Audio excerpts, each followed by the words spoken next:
So good morning. Welcome to the start of day 2 of our Future of EdTech conference. Welcome, everybody. Thank you so much for joining us for this day 2. Had a fantastic day yesterday, sharing and working with lots of educators and thought leaders and experts from around the world. Had a great panel conversation with Buki Youssef and John Neal. And we've got another fun-packed schedule lined up for you across the course of the day today. No cheese jokes, no egg jokes, although I might ask the simple question, is it GIF or is it GIF? That always starts a good question rolling.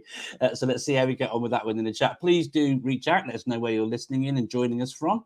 Yesterday, we had people joining us from literally all over the world, and that really resonates with us at Global EdTech. The Global EdTech initiative is one that we've started and are doing to really bring together voices from around the world, sharing their sort of hints, tips, insights, so forth and so on, from wherever they are from around the world. So please do say hello in the chat today. Please let us know where you're from, what you're doing. If some of the things being shared resonate with you, please do let us know. It's lovely for those people who are giving up their time to share, to know what you think of their presentations, whether you find them useful, so forth and so on. And here we go. We've got Dave Leonard already kicking things off with the GIF and GIF conversation. It's GIF. GIF is a lemon. I could comment on what I think, but I'll leave it open to all of you to decide what that actually, the actual pronunciation for that should be. But yeah, we've got an absolutely jam-packed agenda for you again today at the Future of EdTech conference. Really excited to welcome Elainey Kiritsis to join us for the first opening keynote, where she'll be sharing about the ways in which you can enhance student learning with voice recordings and instructions. Then we've got Dr. Nilan Palmer, formerly based in the UK, now in Hong Kong, someone who shares similar visions and values around purposeful uses of technology. So she'll be sharing her perspectives from Hong Kong. Then we've got Ollie Lewis, who's not literally flying in, but he'll be joining us to share about his perspectives from the Middle East. He's a senior leader and teacher from the UK, but teaching and working at British International School, Abu Dhabi. So welcome and look forward to hearing from him later. Then after that, we've got Neeru Mittal, a computer science teacher. She's joining us sharing about extended reality, XR, in education, an important topic as we try to unpick these new technologies and think about the ways in which they can actually be impactful in the classroom. So I'm really looking forward to hearing from Neeru later on about how she's engaging with XR in her school. Then we've got Gunjan and Vinita joining us, talking about SEL, social emotional learning, using technology and ways in which we can do that. Then we've got Mohammed Abu Hassan joining us, talking about GBL, game-based learning, using Kahoot. Then something I'm really looking forward to is this panel with Wolfgang Soldner, Ollie Lewis and Al Kingsley, all with a firm foot inside education. But also with an insight from an EdTech perspective, an EdTech vendor perspective as well. I really enjoyed my conversation yesterday with Al when he shared for a good 25 minutes about his experiences both within schools and as a vendor. I learned a lot from that conversation, and I always learn a lot from my conversation with Al. We've also got Ollie Lewis coming back and joining us for that panel, and then Wolfgang Soldner, someone I've known since 2013, actually, where I met him at the Apple Distinguished Educator Institute in Cork, Ireland. He's now head of global education at i3 Technologies, and looking forward to hearing his dual insights from an education perspective and from an EdTech perspective as well. So really looking forward to that. Another presentation I'm really excited about is this conversation here with Sophie Bailey later on during the course of the day. Sophie Bailey, the founder of the EdTech podcast, was someone who's got unrivaled knowledge really of the EdTech space, not only through her work when she was organising the content at BET, the largest EdTech show in the world, but now since then her work as the founder and the deliverer and creator of the EdTech podcast. It is my go-to for learning about all things EdTech. So really excited to talk with Sophie later. Then we've got Luc Pieton joining us from French Guinea, who we showing his perspectives again. So Luc from Happy Learning, but also an educator as well. And then we've got Lynn Thomas joining us from the US, I believe, talking about learner variability. And then at the end, around about just after midday, we'll be wrapping up with me talking a little bit about being more human. And let's face it, we could all do with being a bit more human, particularly when it comes to how we are in relation to finishing up and everything around what we've experienced over the last 18 plus months. So a jam-packed agenda today. Really looking forward to sharing all of these things with you. But in the meantime, just going to run the little video, the intro video again, before I bring in our opening keynote speaker, Elainey Kiritsis. Elainey is someone that I've known for, crikey, a long time now. Not only from engaging with her in a show she used to do called Teach Tech Play, but also actually working with her at a conference she organised in Melbourne, Australia as well. Her and her partner, Corey, are both fantastic educators with, again, really great grounding in impactful ways of using technology to inspire learners and to promote learning. So really looking forward to hearing from Elainey from the outset this morning. But let's just have a little reminder about what this is all about.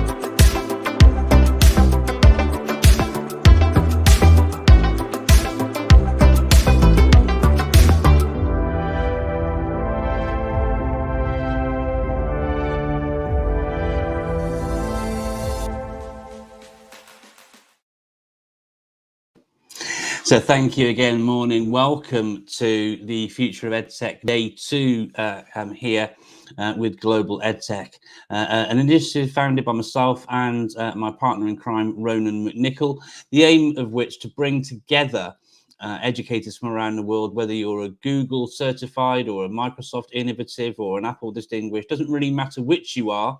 In a Bananarama world where it ain't so much what you do, it's the way that you do it. What we love at Global EdTech is the voices that we are able to bring together from around the world, recognizing that education is definitely a force for good and that there is far more that unites us than divides us. I'll do a big shout out and hello to some of our audience today as well, who are literally, as we said, great around the whole Global EdTech thing as well. We've got Amelia from Bristol. Welcome, Amelia. We've got Daniel joining us from London.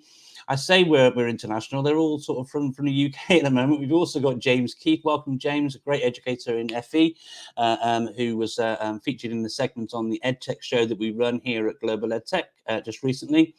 But going more international now, we've got Diane joining us from Singapore. Welcome, Diane. Thank you for joining us. John, knowing the time zones and time differences, crikey, you are up early. Thank you for joining us, John. Very early in New York.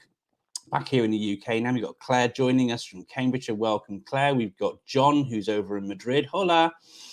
We've got the Happy team, which I'm guessing is the team with Luc Pieton. So welcome there. We've got Ben from Exeter. Local lad to me. That's only just down the motorway from me. So fantastic. Welcome again, Nicola. Thank you for your comments about yesterday's day one on the event as well. And if you wanted to watch back day one of the Future of EdTech conference, then you can do that very easily. Simply go to our YouTube channel and you'll find it there for you to watch in all its glory. So anybody sort of see all the comments, catch all the great keynotes, the panel debates that we had with Bookie Youssef and John Neal and myself, being chaired by Ronan McNichol. Welcome to All Saints Church of England School in Peterborough. I'm guessing that's Jordan joining us, so thank you for that. Welcome, Adam, joining us from the UAE as well. I hope things are going very well for you over in Dubai. Adam, been a little while since we've had a chat. And welcome to Skylec joining us from Australia as well. Well, look, we have got a jam-packed agenda lined up for the course of the day today. And in a world where actually these things never run to time, strangely, we're actually 3 minutes early. So what I'm going to do is I'm going to capitalize on being on time and hope we can keep to that. I'm really excited, as you can probably tell. And I've only had 1 cup of coffee. Imagine if I had 2. It gives me great pleasure to bring onto the stage here today the one and only Elainey Kiritsis, a fantastic educator from Australia. She's won more awards than Britney Spears, and hopefully she'll hit us one more time with some fantastic, I might do this the whole way through today, actually, just put in sort of song references. What do you think, ladies and gentlemen? Look, welcome to the conference, Elainey. How are you doing today in Melbourne? How are you doing? I am really well, thank you. It's actually nice.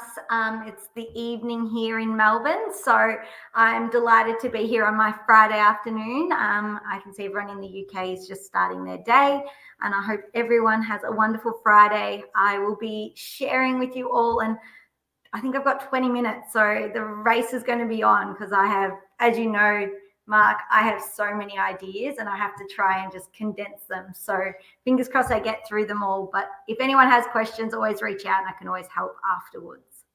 No, absolutely. If you wanted to follow Elainey on social media, you can see her Twitter handle just sort of floating along the bottom there as my finger sort of tracks it along. I won't actually come and sort of poke you on your side of the camera there. We haven't got that sort of cool technology going on today. But listen, oh crikey, Dave Leonard saying that idea is toxic. Oh dear, the song references are starting, Elainey. I will jump straight out. I can see you've got your presentation ready to share down the bottom there. So I'll bring that in, drop myself out, and I look forward to learning from you, as I always do whenever we meet. Thanks so much for joining us, Elainey. Perfect. Thank you. Now, I am absolutely delighted to be here. I will be sharing with you all some creative ways to enhance student learning with voice recordings and instruction. So a little bit about me. I'm Elainey Kiritsis. I'm the Deputy Head of Junior School at a girls' school here in Melbourne. I'm Google certified. I'm the founder of Teach Tech Play, as Mark mentioned earlier. I'm also Microsoft Innovative Educator Expert and trainer, pretty much all of them. Absolutely love EdTech and using it to enhance student learning. And I'm also delighted to be the community leader for Australasia for Mote. And today I'm going to share with you creative ways to use Mote in the classroom to enhance student learning and through voice recording and everything. So feel free to reach out to me on socials, or also I've got my Mote email there that you can reach out to me as well. So I've got both my teacher hat and sort of a Mote hat on today, but you'll see that the classroom teacher in me reflects in what I'm sharing today. So I'm actually not going to go live in my slide. I'm actually going to go out of it and share with you all my screen. And in doing this, I've done it because if you haven't used Mote, it is really going to change your life, particularly for adding voice recordings to slides, docs, forms, Gmail, pretty much Google Classroom, everything that you can imagine in the Google ecosystem. So I'm going to run through some exciting ways to enhance student learning and creative ways to support learners in your classroom. Now, I know you're in the UK, so a primary educator, or if you're from the US or anywhere else, elementary teacher here in Australia. So a lot of my ideas obviously are aimed at that cohort of learners, but you can easily adapt them for any learners in your classroom. So here I've got a wonderful story, and this story is one where it has no text. So it is just simply images. And what I did was I took images of that and then had my students actually write the story there. And this was amazing to have the students collaboratively write a story. And I just added this in Google Slides. And what we then did was create a QR code and add that story to our library. So each class in our school actually wrote their own version of this story. But with Mote, once you install the extension, you can actually click up here and record your voice directly into the slides. So by clicking on it, you get this lovely Mote button, and you can move this box around. And I can simply click and record my recording. And then what it does is it thinks about it and inserts it in. Now, I'm not going to hit insert because it takes a little bit of time and I want to showcase all the amazing ideas. But by inserting that in, what it actually does, if I scroll down here, is it includes that voice recording directly into your slides. So what you can then do is you can simply play that and listen to that feedback back. Now, here I have another example. Now, being an elementary or primary teacher, I know that whenever I share instructions to my students and then they go off to their desks to get started, the number one thing that I get is, what are we doing again? I've forgotten what I need to do. So by using Mote, what you can do as a teacher is you can actually record the instructions directly onto the piece of work, whether that is in Docs, Slides, or in Google Classroom, whatever it is. So then what students can do is they can simply go and click on that recording and listen to your instructions. Now, this one here is a shape assessment, and it gives students the instructions to move the objects to complete the shape. Then it asks them to use the Mote icon to record themselves what this shape is and how many are on the page. Now, this is really, really amazing data that you can collect on your students, not only for these early learners in your class who, for some of them, writing may be a challenge in the first few years of schooling, but for many of them, they can still share their learning in other ways. And voice is the perfect example of that. Now, in the typical classroom, you have between 20 to 30 students. And as a teacher, to get around and to listen to all of that feedback and understanding and discussion with your students is hard. So having them record their voice directly on here is amazing assessment data that you can collect as a teacher to keep track of what your students are doing. So I'm going to fly through these examples here because I've got a lot of creative ways. Another great one is spooky stories. So here, and hopefully it will play this one. You can see there that I have changed the image by simply clicking on replace image, and you can search the web or insert your own images to change it from that original Mote symbol to here. I've got a lovely Halloween little pumpkin, and I've added a background noise there of spooky Halloween music. So students can create their own stories, and when you present them, that music can be playing to create that spookiness behind digital stories that students create. Here you can also have students record and read their stories aloud by simply clicking on the Mote button, which really enhances storytelling and students adding tone and expression into their own stories as well.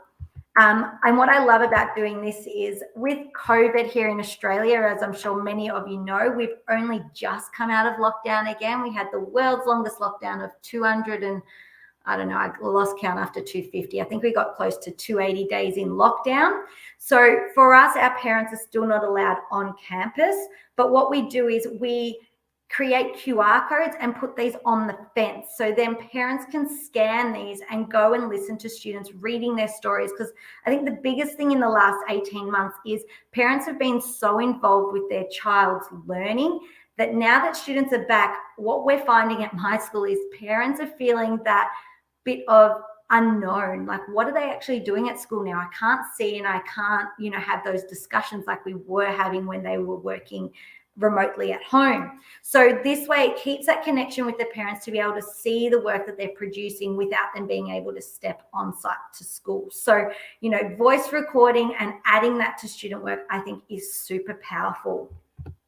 Another way that you can enhance student learning with voice recordings is exit tickets. Now, we know that when we want students to reflect on their learning, that it's really, really important. And as a teacher, I think that the feedback that you get from your students at the end of a lesson is so important in directing where you take the learning next, that sometimes when we get to an exit ticket, I know I'm definitely one who can say this is me. I always run out of time pretty much. And by the time the students get around to writing their feedback, it's gone halfway into their recess break or their lunch break, which is not the ideal scenario of having an exit ticket. So here, what I've done is students can simply snap a photo of their work and you can add a sentence starter.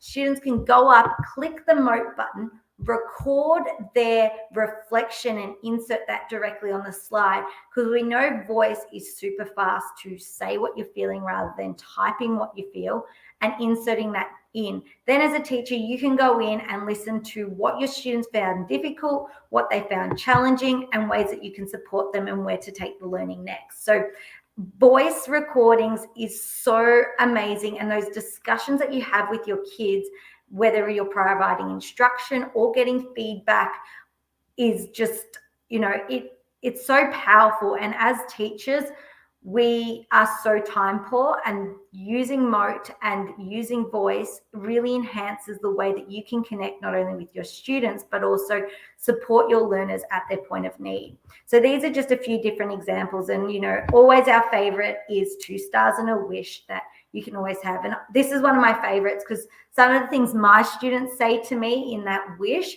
really transforms what I do. I had one student actually say to me that they felt I didn't get around to them enough. And it was always the same people I was going to in my class. And then when I reflected as a teacher on that, I realized that the students had actually observed and realized that themselves. And then I threw it to my class and asked them what it was that I could do to help improve that. And one of them came up with the ideas that every student in the class got a peg. And as I moved around, my job was to ensure that I retraced my steps and got all those pegs back. So every time I went to a different student and had that discussion with them, I then put the peg on myself. So that came out of feedback that I had received from my students by simply filling out a 2 stars and a wish. So it can really support you as a teacher in developing not only what you deliver to your students, but how you as a teacher support your learners as well. Another great thing is I've taught littlies to the older kids, and something that I always find difficult is hearing students read. So it always takes time, and especially when you've got 30 students in your class and you're trying to listen to them all read a novel, it can get quite difficult. So during book club or novel studies, whatever you might call it, I ask my students to take a snapshot of the book or the page that they're reading and record themselves. That way I can hear, and then I can add a voice recording message back to them, asking them questions about it, developing that comprehension and seeing where the students have understood and what difficulties they've had and whether they're comprehending what they're reading. So this is a really quick and easy way as a teacher that you can still monitor and see that. Even when you don't have the time in class, you can do that after in other times that you've got. Now, the class discussions, I think, are so critical and so valuable, having kids discuss things together. But what I've always found is when I have my students doing group work and discussions, what happens is they have really good conversations. And then when we come back to that, the next lesson or the next week, whenever we are coming back, a lot of them have forgotten about what they've said. So by using Mote, students can actually record their voice and save that with the key points and then refer back to it later, which I think is really, really amazing and supports everyone in remembering what was said and those amazing discussions that students have. And instead of having them write it down, which I know even as myself as a teacher, when it comes to typing things, it takes forever. It really does. And you could write the same sentence over and over 10 times, but just recording it and adding it to a piece of work really enhances and summarizes what you need to do next, or what that discussion you had with a group of friends was all about. Another great one was math problem solving. So we know that students can, and for a lot of kids, they simply answer questions and that is it. They've got the answer and they're done. But do they actually have that deeper understanding of what it is they've actually solved, or are they just rote learnt and solving problems at just getting the answer? So by having them record and explain their answers, I think is really, really amazing to be able to get that insight on their comprehension of math problems as well.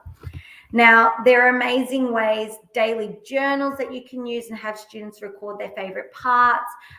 You can also use Mote. I'm just doing a quick little snapshot because I know I'm beginning to run out of time and I've got 2 other things I want to share with you. You can use it across Google Classroom, whether you're giving feedback, instructions there, or adding comments, both in private comments or in comments on work or to the class. In Google Slides, which I've showed you today, in Google Forms, and if you haven't explored this in Forms, you can actually record your questions, which is amazing when you're supporting EAL or ELL learners, depending where you are in the world. So supporting them at being if they are unable to read the problem, they can still solve it by you reading it for them. And then you can have students actually record their answer. And if you haven't played with this, go check it out because it simply throws all their recordings into Google Sheets and you can hover and play them directly in there, which is a massive time saver. And this is what it looks like in Google Sheets that you can see here. Gmail for whenever you need to quickly give teacher feedback. I know I use this all the time after yard duty. Once there is a little issue on the playground, if I need to let a teacher know, I can simply send a voice recording via Gmail to them directly. And I'm going to jump now to another slide that I've created. And this is probably one of my favorite things.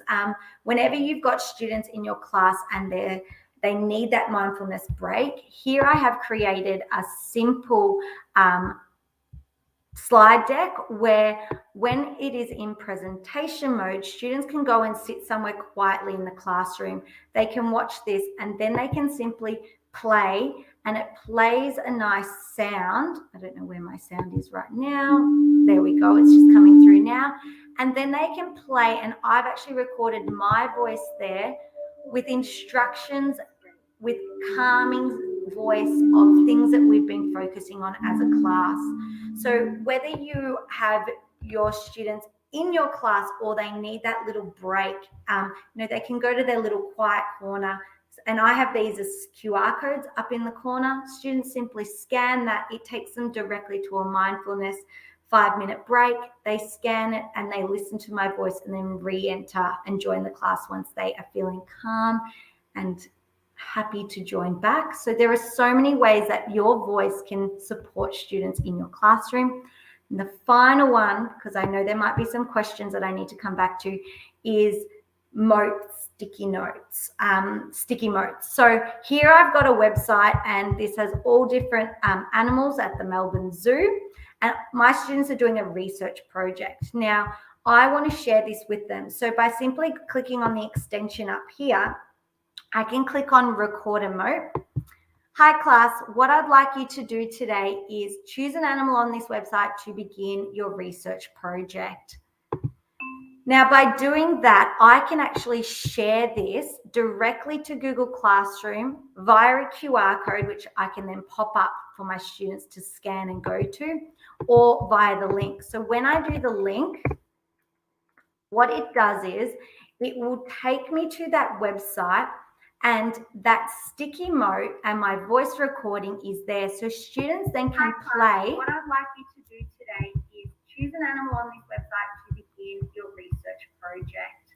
So students then can hear the instructions. Even if they close it, it just sits over on the side. Go and look at what they need. If they need to go back and listen to the instructions again, they can go and click on it. So this is just another way that you can enhance student learning with voice feedback, because as a teacher, we give the same instructions over and over. So why not use a Mote to record your voice and support learners? Now, that was super fast, and I know I flew through that mark, but you only gave me 20 minutes, so I knew I had to be smart and everything. please reach out to me if you have any questions for any creative lesson ideas that you may have. I'm always here. Follow me on socials, Twitter, Instagram, etc. And if you have or haven't used Mote, let me know, and I'm more than happy to support you in that as well. So I'm going to jump back over now and see you, Mark. Now, were there any questions or anything that anybody has? This is your time to ask. Diane, I can see you've just said there are so many ideas. That's always me, and I apologize. I try to push everything in and give everyone as many ideas as possible. No, thank you, Elainey. As you've noticed, Diane's comment with so many ideas, loads and loads of things being shared from you there. Great ways in which you can use this great tool. And like you, I'm a huge fan of Mote myself, and try and share it wherever I'm working with schools, particularly those schools that are using Google. But in the absence of questions, Elainey, I did want to ask you, if I was like take Ollie, for example, who's working with us today, and a friend who's working at school in Abu Dhabi. They're a Microsoft school. Now, I know there are ways we can still use, whilst Mote might be geared up for Google, I know there's plenty of ways in which you can still use Mote in a Microsoft environment. Would you mind sharing some of those sort of tips and ways in which you can use Mote in that way? Would that be okay? Yeah, no problem. So that simple way that I use sticky notes at the end there, where you can use any website, you can record your voice, and then it just provides you with a link. So that link then you can share across any ecosystem, which I find amazing. Sticky notes are probably my favorite way to use it, because as a teacher, especially teaching younger kids and sending them off to websites, I always want to provide them with specific instructions on what to do. And a lot of them forget. They may click other places, etc. So by using Mote sticky notes, I always get like Mote sticky notes. It's like a word ramble on. But by using that and providing the link to my students, it just enhances them and takes them directly where I want with my instructions. So I use that as well. At my school, we also use Microsoft.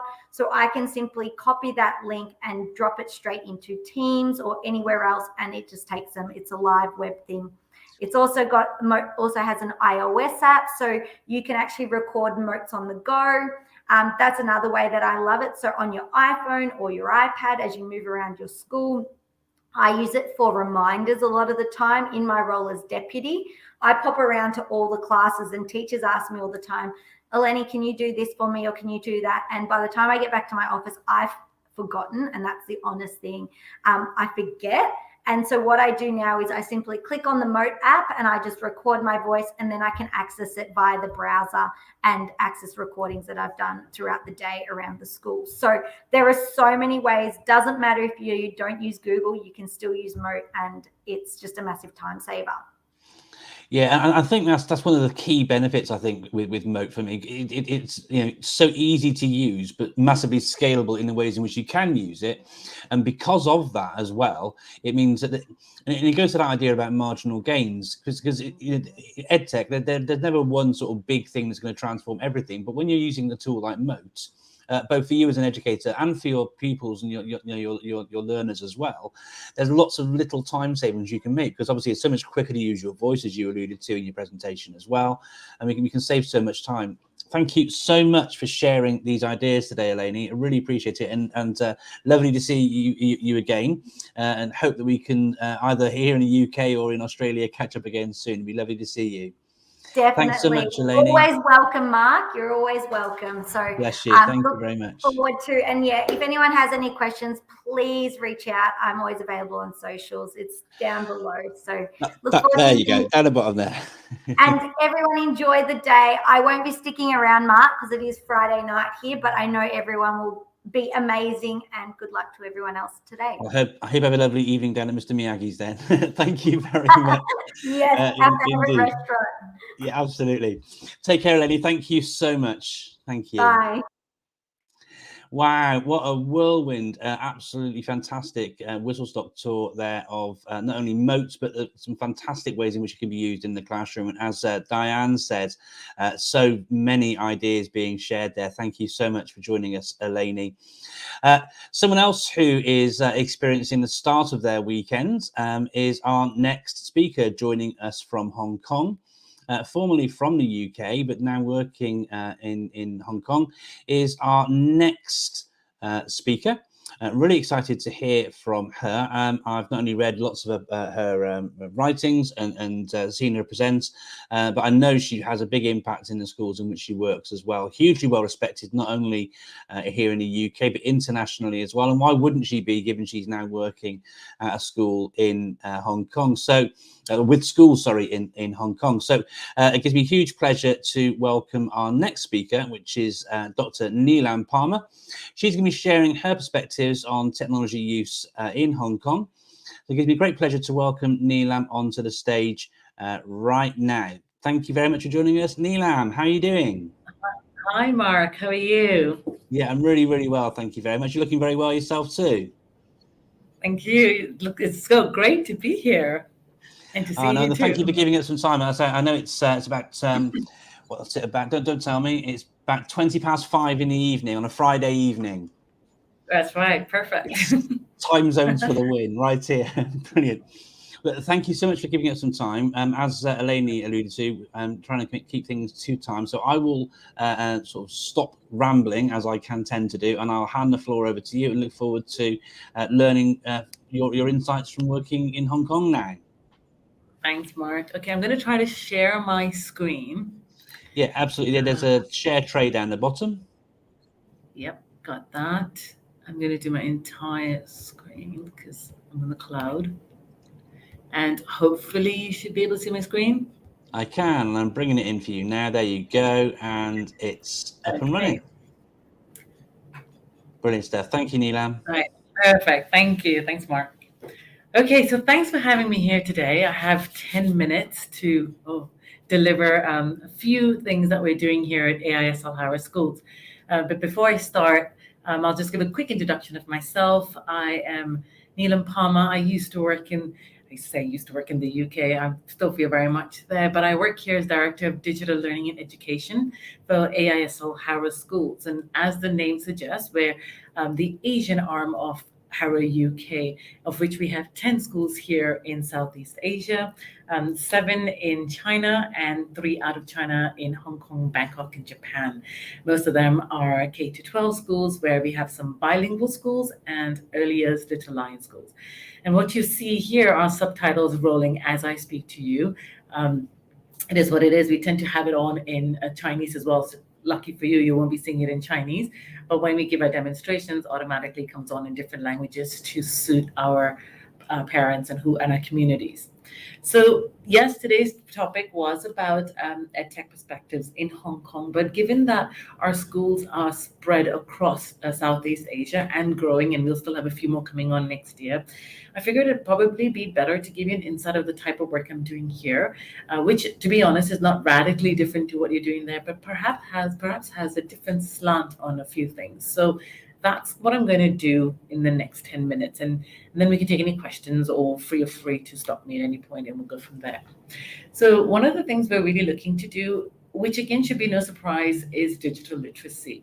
And we tend to call on this as ICT in the UK, or perhaps the whole digital literacy or the sort of spectrum, or the computing curriculum. What we're trying to do now, or what I'm trying to do now, is just reimagine that again. We've had the ICT curriculum, we've had the computing curriculum, but I think now after the pandemic, so much more has taken place. Our children have moved to, like, almost, I want to say, in a different space. They're looking at things differently as well, where we've introduced a lot of technologies in the last 18 months when the pandemic was at its peak.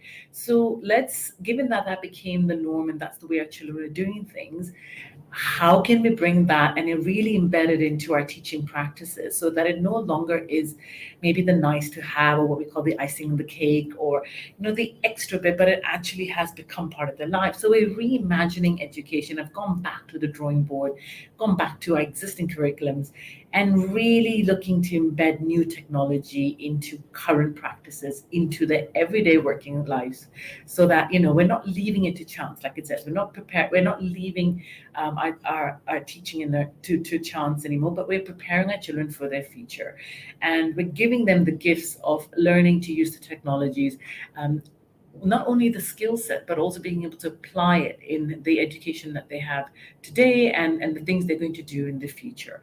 So that's one of the things we're looking to do with them. And so we've actually started all the way from early years back up again to 12.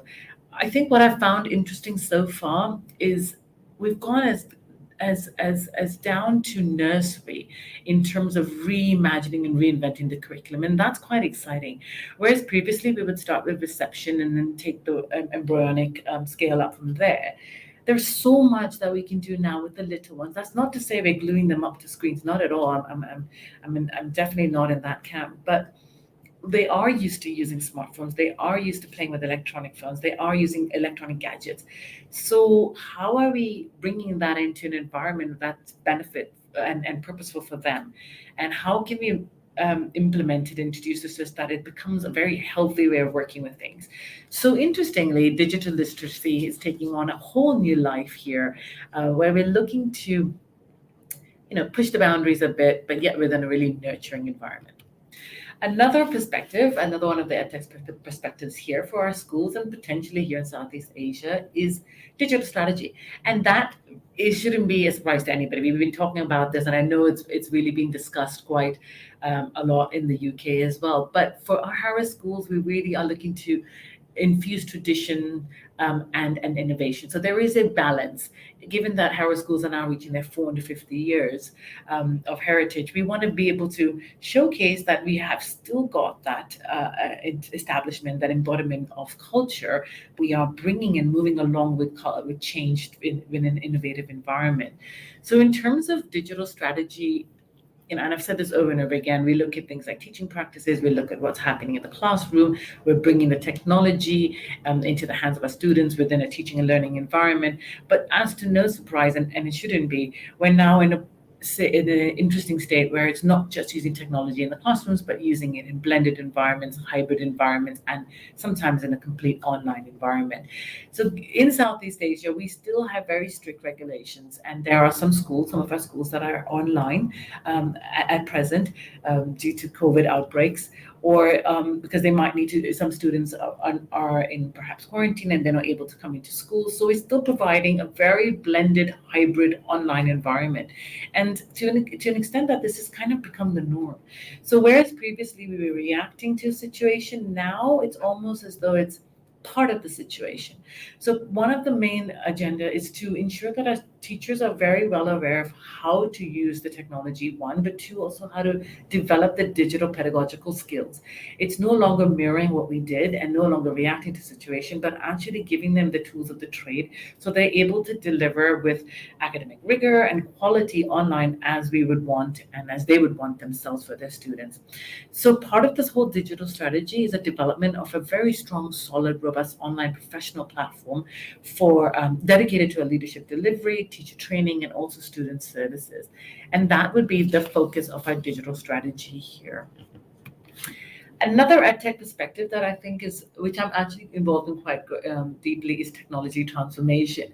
We know that with digital learning comes a lot of IT influence as well. So we ensure that technology in school is fit for purpose and effective. And this is a really interesting place to be in, because a lot of the time we've used technology that works, and if something's not broken, why fix it? But in the last 18 months or during this time, we've had a lot of new technologies come into the space and delivering really good results as well, and can do things that perhaps our older systems might not have been able to do. That's not to say they're not catching up as well. So we've come to a place where we've got influx of technology, but obviously you've got to be able to vet it and make sure that it's purposeful and it's fit for design in your environment. But it can do a lot more. So why hold yourselves in that box anymore? And that's what we're doing at this moment. We've gone back to the drawing board again. We're looking at our technology landscape. We're considering how we can digitally transform our schools to become smart educational systems. We want to lead with innovation. We want to create that personalized education for our children. And we want to work with big data and AI solutions. There's a lot more now what that can be done, where we can watch trends and we can find out where our what's going to come out with the learning outcomes. So two of our schools, Harrow Hong Kong and Harrow Shenzhen, are the digital flagship schools, one out of China, one in China. And we're looking to get full 5G network in place, integration of all our school systems so that it's streamlined and it's working really well for our teachers and our students and our parents and the wider communities. We want to do efficient digital campus management to transform schools into smart systems. So we're leaning more on applications and school processes to make things happen seamlessly. And we're also doing the development of innovation labs, which I'll talk about in a minute. But technology transformation, because we know we're in the hub of activity, we know that Southeast Asia and also mainland China are growing phenomenally in this area. So let's capitalize on some of the good things we can do to, one, reduce work for our teachers, and two, streamline our bases as we are, so that everything just moves that much more smoothly. I don't know why that's doing that. But another perspective we're looking at is innovation. So I love this quote where the machines of future have ships, but humans have hearts. So one of the things we really want to do is ensure that what we're doing in terms of innovation is really there and meeting the needs of humanity. So education must really move in that direction. And with that in mind, we're looking to create what I'd call learning labs, which is very much what you'd want to say is STEAM environment, so using the science, tech, engineering, arts, and math, but also pushing it a little bit further where we can get them to apply it and get our children to apply solutions and critical thinking and problem solving and inquiry methods to work with real world problems, to work with challenges that we have today. So if I can just throw an example at you, one of the things we're looking at is biohybrid engineering that I found within the deepest, darkest places in Japan. And I found it really interesting because one of the questions they put out to the students is, so what does a mathematician and a scientist have in common? And surely they have lots in common, but what they were trying to get children to do is, we've got groups of scientists and mathematicians for instance, in UCL London that have been working on mathematical concepts. And they're trying to look at how they could treat cancerous tumors. So they got these children into a room with leading scientists and a few other groups of people together to understand the network of blood vessels and how they could work together to find solutions in tumors. Now, I don't know enough of that, but that was kind of the big picture. But what the students began to do is research the concept. They started understanding a bit more. They were learning about this knowledge in their classrooms, coming out into these learning labs, and then building 3D models of each tumor, and then working with computational technology, working with AI to explore different treatments through computational experiments. So they're looking at the causes and effects. And I just thought that was really relevant to what sort of things we're going through now in terms of maybe looking at biotechnology, in terms of looking at re-engineering food or wearable technologies. So have the skills and the learning take place in the classrooms, but then offer the students a place where they don't have any barriers to learning. So they are able to come up with their own sort of creative solutions and ideas to help some of the problems that we have today. And so this is the sort of another area that we're looking into where we want to bring about innovation. We want them to be big thinkers, and we want to give them that space to experiment and do experiential learning, which could potentially help them zone into the areas of their interest. And lastly, and I don't know how much time I've taken, but lastly would be partnerships. I think this is a really big theme here. And it's often we find that the providers, the institutions, the organizations, the commercial entities here have got a lot of new solutions and big solutions in place where that could really benefit the schools. And I think a lot of what they're trying to do here is to give and take. So we find that instead of having to reinvent the wheel or recreate materials all the time, why don't we work together to provide a solution that's going to meet both objectives? So we are able to, and we want to work with our partners so that we're able to reap the benefits for our students and our schools, and they can also learn from us.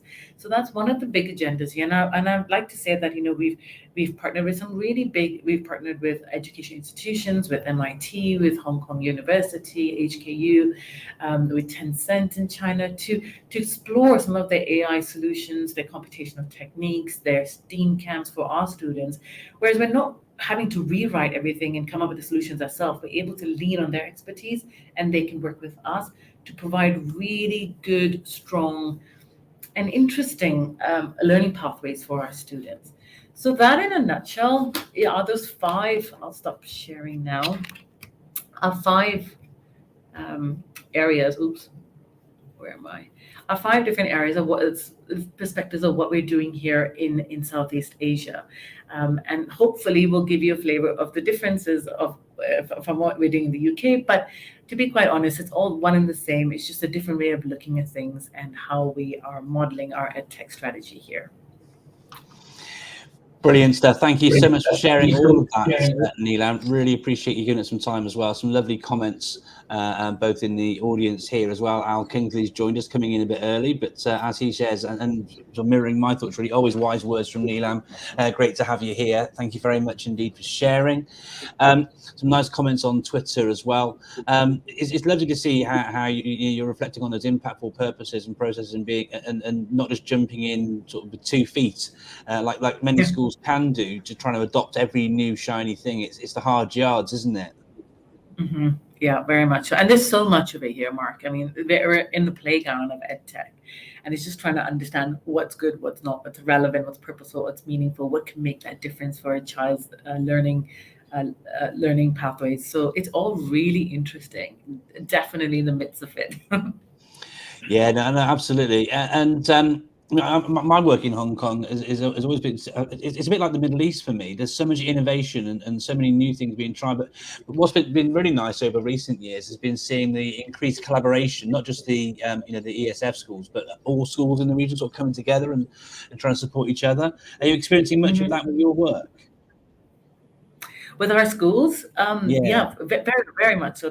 That's a big part of our design here, where we get our schools to share practices with one another, lean on each other's expertise. Of course, at a strategic level, with at head office, for instance, we try to find solutions. We try to do the heavy lifting so that we're able to give them the solutions that they could work with, and then run with it in their own different countries. And I say countries because even though they're in China, different regulations across the board. Yeah. So that's very much part of the model here, and a lot of it's already been taking place. I think now it's more along the lines of, okay, we've got here and we still got some gaps in design, so let's close up those gaps, but we can't stop because innovation will carry on. There's so much here to do that if we just continue, if we just stand where we are, we stand still and say, okay, we still got to fix problems, then we'll forget to innovate. So we've got to move both feet to keep walking rather than just hop with one. It's very, very exciting times. No, it really is. And it's one of the things that I love most about working in the EdTech space, actually, is being mindful of having to take small steps for many of our sort of educated colleagues, but also needing to be mindful of the new innovations and new things that can make teachers' lives easier, can improve learning standards, all those things as well. It's a nice problem to have, but makes working in the space so exciting, doesn't it? Mm-hmm. Yes, very much so. Listen, thank you so much for taking the time to share with us today, Nilan. I really, really appreciate it, and hope to see you on this side of the world sometime soon. Hopefully, are you thinking of traveling over to BET in January? Is that something on your tickets? I'm not sure I can make that timing, but I will be there. I will be in the UK soon. Brilliant. I look forward to catching up with you when you're back over next. Thank you very much for joining us today. Thanks, Nilan. Thank you. Thanks. Bye. Cheers. So I'm just going to spend a moment now bringing in my co-founder, Ronan McNichol, just to talk a little bit about the vision behind Global EdTech and some of the many authors and activities that take place on the Global EdTech site. Over to you, Ronan. Thank you very much, Mark. Day 2, here we are. So what I will do is just share over my screen, and this is the Global EdTech website. And I thought it would be worth just taking a few moments of your time to really share what Global EdTech is all about. This is a project that Mark and myself initiated back around the start of the first lockdown, when we realized that there was a real need for the bringing together of people and ideas. There was a lot of scrambling at that time in terms of how to adopt EdTech. And we thought it was an opportunity really to try and build community. So it started off as like a multi-teacher blog, but it has since grown into a much larger community where we try to bring together everyone who has some vested interest in EdTech. So what we share via the site, we share news, and we also break the news down into different regions. We also have a dedicated team of authors who offer opinion and voice and thought leadership. And there's an absolute wealth of articles on here. And our author community is quite diverse. We've got authors from 6 continents, and we have a range of I suppose, experiences and kind of what people work in. There's people who work in pre-K, as you can see, PANA on the screen, right up to further education, higher education, and we also have people who are involved in EdTech policy and advocacy. So a real diverse author team. We also release research, and of course, we have our new monthly EdTech show. And Ollie, who will be speaking next, is one of the hosts of the EdTech show. And we've really been enjoying that since we've launched it, as another way to try and communicate and bring together ideas and thinking. So very briefly, I don't want to start to eat up into Ollie's time too much, but our author community, we have 52 authors from 29 countries and 6 continents. And we are definitely open to bringing and onboarding more authors. I mean, we have just under 200 countries in the world, 197 countries, depending on what way your politics are. We are open to bringing onto the site as many people as we can. Yesterday, I shared some of our authors from Australasia. But from the North American region, Gustavo, for example, has been absolutely fantastic. He's a very passionate engineer, STEAM educator, was a top 50 finalist for the Global Teacher Prize. And you'll find his articles easily in the authors section. If I just whiz down, I'll show you where there we are. And very briefly, Jamie Donnelly, someone for many of the audience, I'm sure doesn't need much introduction, very active in the whole immersive technologies XR space, runs a very popular hashtag ARVR in Edu social campaign. Kristen Harrington, also worth a shout out, doing some fantastic things within our community around education and pandemic learning, and that will finish up North America. Right, so I'm going to come back now because we're going to bring Ollie onto the Absolutely, and as me getting a bit trigger happy there with the buttons as well, Ronan. Thank you for sharing some insights into our author community, and as Ronan shared, very keen and would love to hear from you if you're keen to do a bit of sharing in relation to what's happening with EdTech in your setting. I'm really pleased to welcome now someone that I've known and worked with on a variety of projects over a number of years now, not least of which is Learn Live UAE, which is a monthly show that Ollie and I conceived, which provides CPD opportunities with a focus on supporting teachers in the Middle East. Ollie's going to be presenting today about his UAE EdTech perspectives. And I mean, we were talking and hearing from Nilan there about innovation and how important that is within Hong Kong. But as someone who's worked with many schools in the region as well, I know how high on the agenda effective, innovative use of technology is in the Middle East as well. So it gives me great pleasure to bring onto the stage today Ollie Lewis, joining us from Abu Dhabi, 4 hours ahead, so not quite the evening like we've heard from Nilan and from Elainey, but welcome to the conference, Ollie. How are you doing there?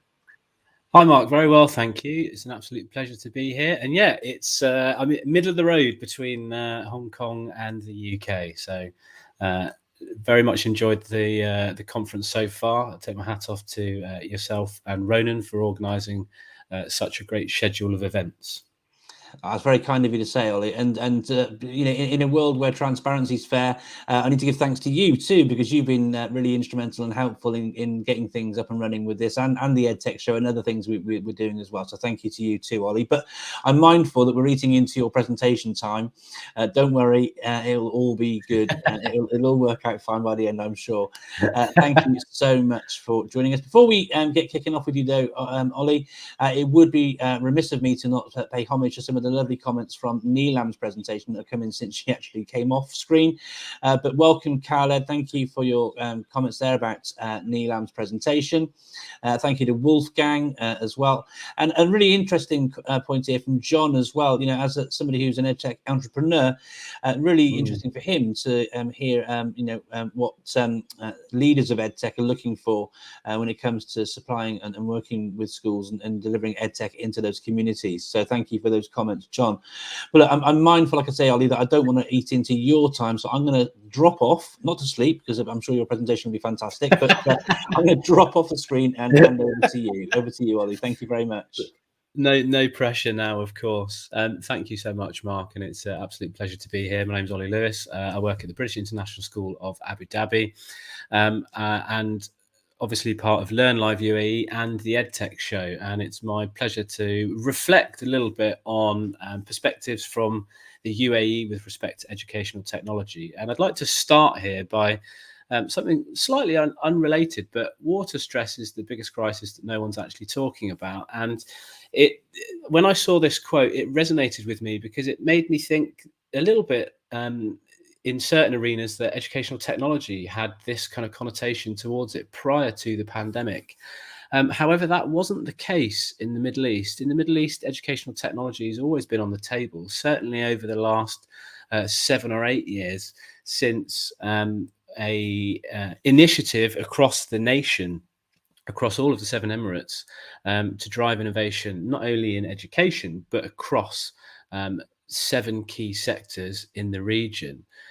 So I'll bring to you a few perspectives then from the educators that I've spoken to, work with, have either been on Learn Live UAE over the past 18 months or been on episode 1 of the EdTech show. You know, I think it would be remiss of me to not at least pay homage to education as a whole. You know, we've been incredibly resilient. I think we're more resilient than we give ourselves credit for at times. We can and we have thrived in certainly quite a dynamic, diverse and ever-changing situation that we might find ourselves, irrespective of geographical locations.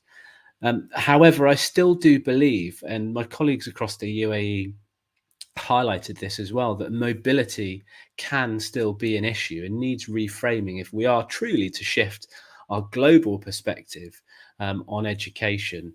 And it brings me then to this concept of a kaleidoscope. Quite often in education spaces, we have a singular narrow view, and something that the education space in the Middle East is brilliant at is collaboration. And rather than if we consider a single view being like a telescope, where we collect one view of an object, an item, a tool, a kaleidoscope gives us multiple modes of viewing that particular item, tool, outcome. And I think the Middle East has been fantastic at this. Through collaboration across the schools, it's enabled us to draw on the experience of colleagues in similar situations to ourselves, so that we can not only explore the near endless set of possibilities that educational technology gives us, but also explore from a context that's very similar to our own. Whilst schools, as Mark quite often says, there's more that unites us than divides us.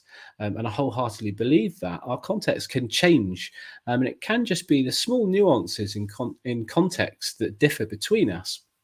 But those contexts can mean quite different things for different people and the students in our building. So I think, paying homage then to the Middle East, the capacity for us to share our knowledge has certainly increased over the last 4 years that I've been in the region, along with certain national initiatives that have helped us develop this multimodal approach and understanding towards the use of educational technology. And it brings me to a question, well, what's your educational nexus? A nexus, by definition, if you Google it, comes up with two possibilities. It's a connection or series of connections linking two or more things together. And for me, I kind of read into that as what's the relationship happening there?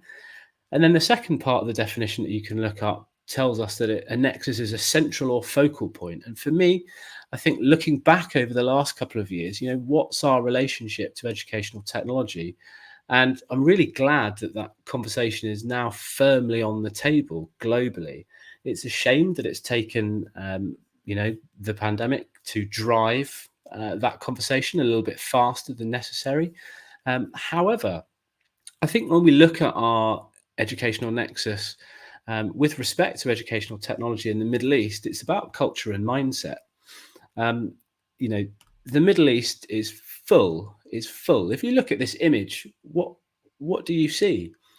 Most people would probably see this image of a desert and see it as quite a barren land. But actually, do you really see the opportunity that is there? Nestled in the middle, there is a couple of trees, and those trees present opportunity. They present an opportunity for a bit of shade. There could be some foliage that camels might be able to, get some nutrients from. But it's also a stopping point. It's an opportunity for pause, for reflection. And again, pause and reflection are fantastic opportunities for us to not only measure where we are, but connect, collaborate, and share where we've got to on our journey. And I think the fantastic culture and mindset of schools across the region is to always find and seek out those opportunities.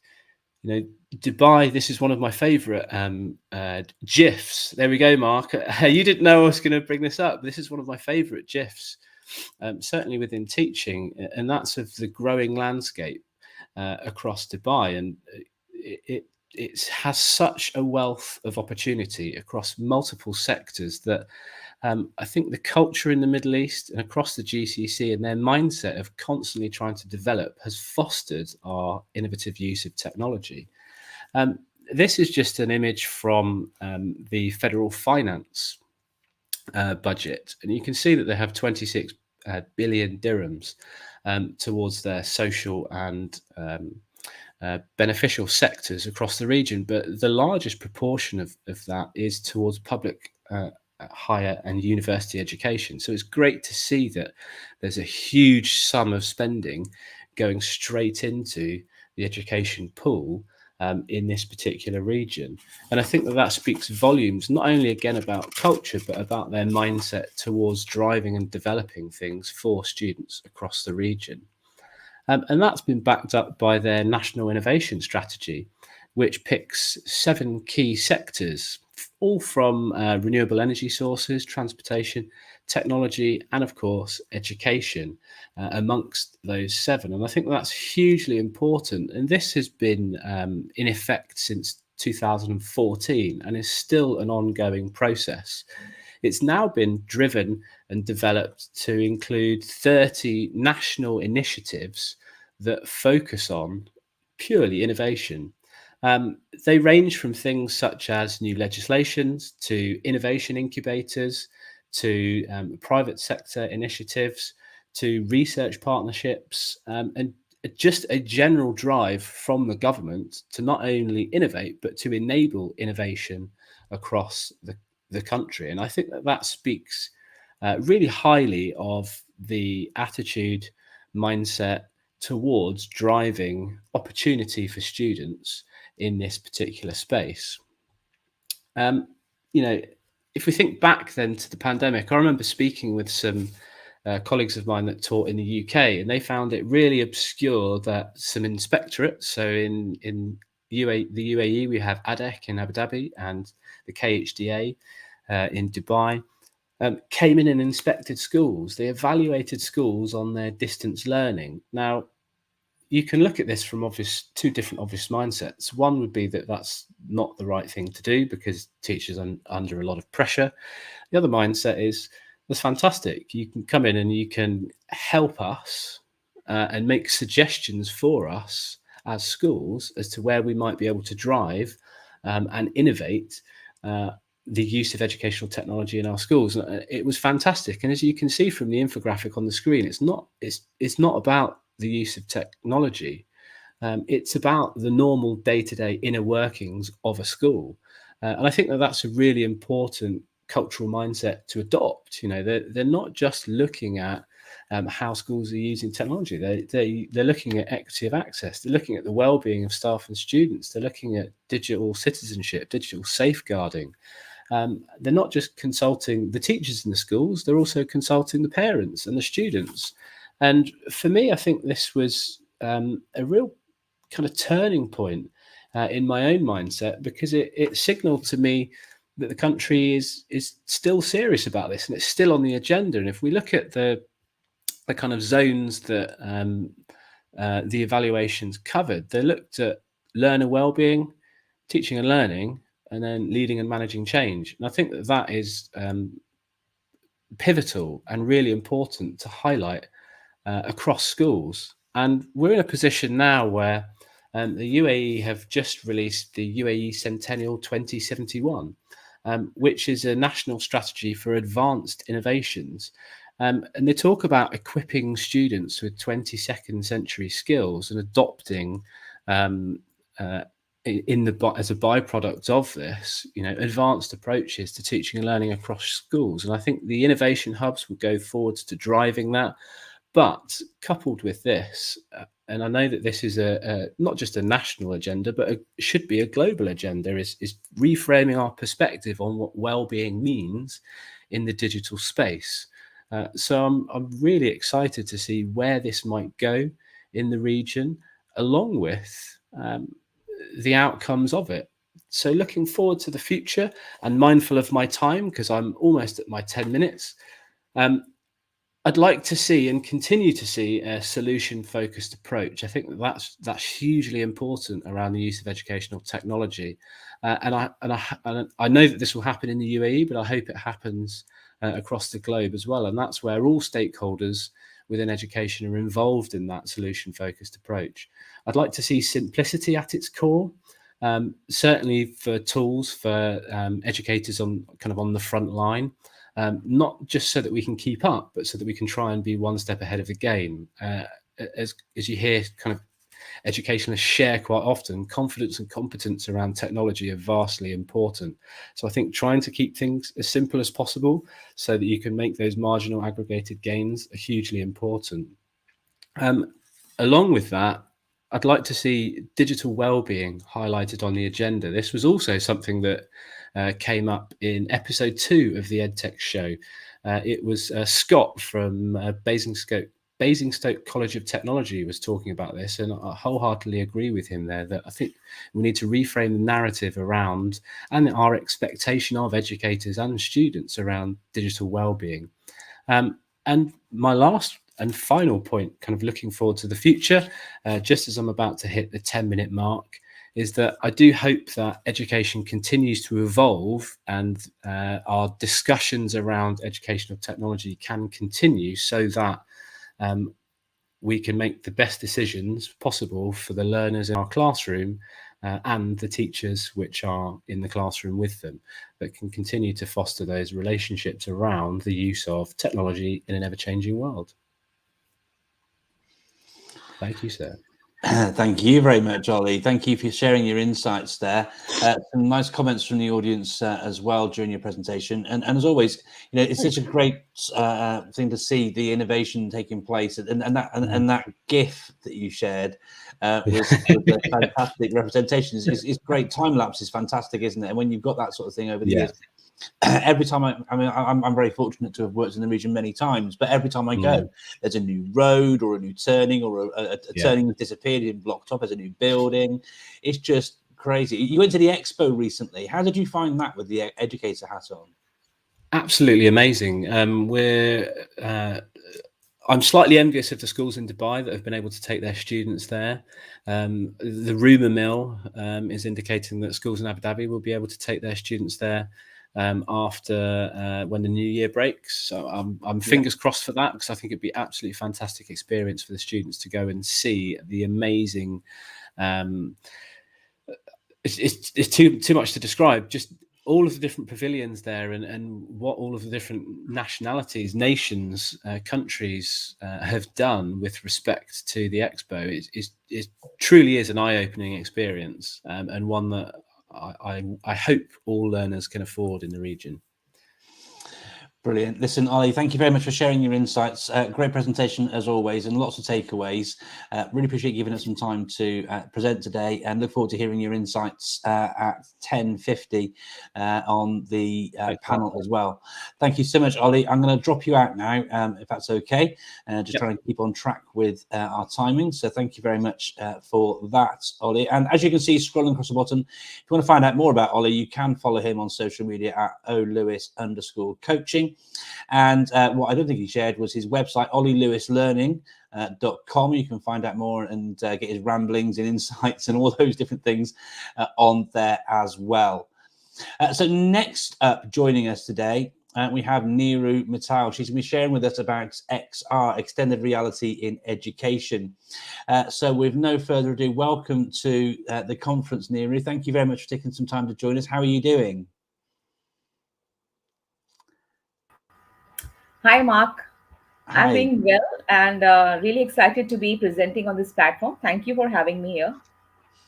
No, you're very welcome. And XR is such an amazing, and I love the fact that we've got the term XR now, because when you talk AR and VR and MR, where I live in the UK, it's a big farming community, and lots of us around here to say UR. So there's too many R's going on, and so the XR sort of overarching term is really, really useful, and so I'm really, really interested in as well. So I'm really keen to hear your presentation. I know you've got it ready to share now, so I'll bring it up onto the screen for us to share with our audience. And what I'll do is I will drop myself out now, Neeru, and hand the floor over to you so that you can present. Thank you for taking the time to share with us today. Thank you very much. Thank you, Mark. So here I'm sharing my presentation. Yeah. So I'm really excited here to present about something really interesting, and I would say very futuristic, and that is extended reality, XR. And I feel, like many of us, we feel that this is the future of education. This is how we are going to land our students and make them future ready. And bringing technology it's been here for decades. It has been here for maybe last 20 years. But when we are going into the future, we need even more immersive experiences. We need something which is really going to help the children, going to help the students prepare themselves for the real world. The pace the technology has taken nowadays, and the pace the students are learning, new gadgets are coming in on every day, new apps are coming on every day. So we have to prepare. And how do we prepare that? How do we teach with immersive technology? How we as educators should go forward? Fine. So I'm going to talk about all that. I'll be talking about a few of the apps which I have used in my classroom, which all of you can also use. They're very simple. There is no rocket science in that. It's very simple. Everything is, most of the apps which I'm going to discuss here are open source, or they're free. You can use them as just download and use them. And I will also give you some examples of how to use these apps in your subject wise. For example, how to use them in science, how to use them in English, and so on. And I would love it if you all follow it nicely, and you can, as I speak, you can go to the websites and you can, research on the apps which I'm going to actually present today. So coming back to the topic, XR. XR is a new term which has been coined for a mixture of AR, VR, and MR. So what do we mean by VR? VR is virtual reality. There has always been a thin line between AR, VR, and MR. So VR is something like when I'm traveling into the virtual world, our child is traveling into the virtual world and experiencing some real life hands-on experiences. That is VR, traveling into the virtual world. It's much like when you go to a fair and you have those 5D experiences where you wear those headsets and you actually move into space, or you move into a garden, or maybe into a joyride or something of that type. So that is VR. AR means bringing an object to the real world. And AR is, I would say, more popular because nowadays we have lots of apps available. I mean, there are numerous apps, you name them, Arlupa, 3D Bear. You have lots of apps which can be actually used to bring the object to the real world. And AR, or augmented reality, actually helps us in learning of subjects like science, subjects like geography, subjects like anatomy, and even programming. So AR is also a very much, I would say it is much more popular. I use a lot of AR in my classroom. And MR, of course, is a mix of VR and AR. So when we have both, the best of both the worlds, I would say we have MR. And all this, if we talk of them together, it is XR. So moving forward. So I think all of us agree that there are lots of advantages. There are lots of takeaways for the classroom.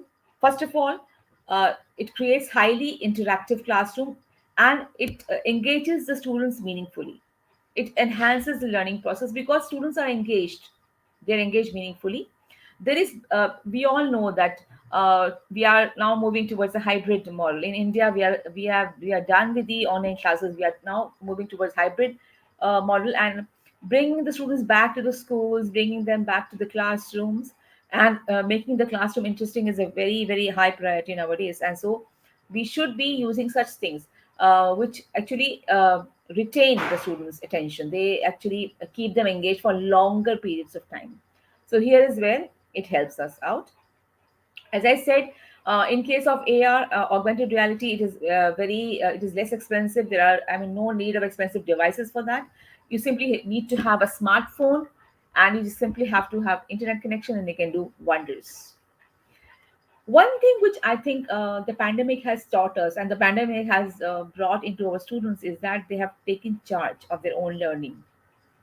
They are now, I like it, as far as I'm concerned, I can see in my class of almost 45 students, I can see that many of them are now independent. They are they have started learning on their own. They have started researching, and they have started bringing innovations into the classroom.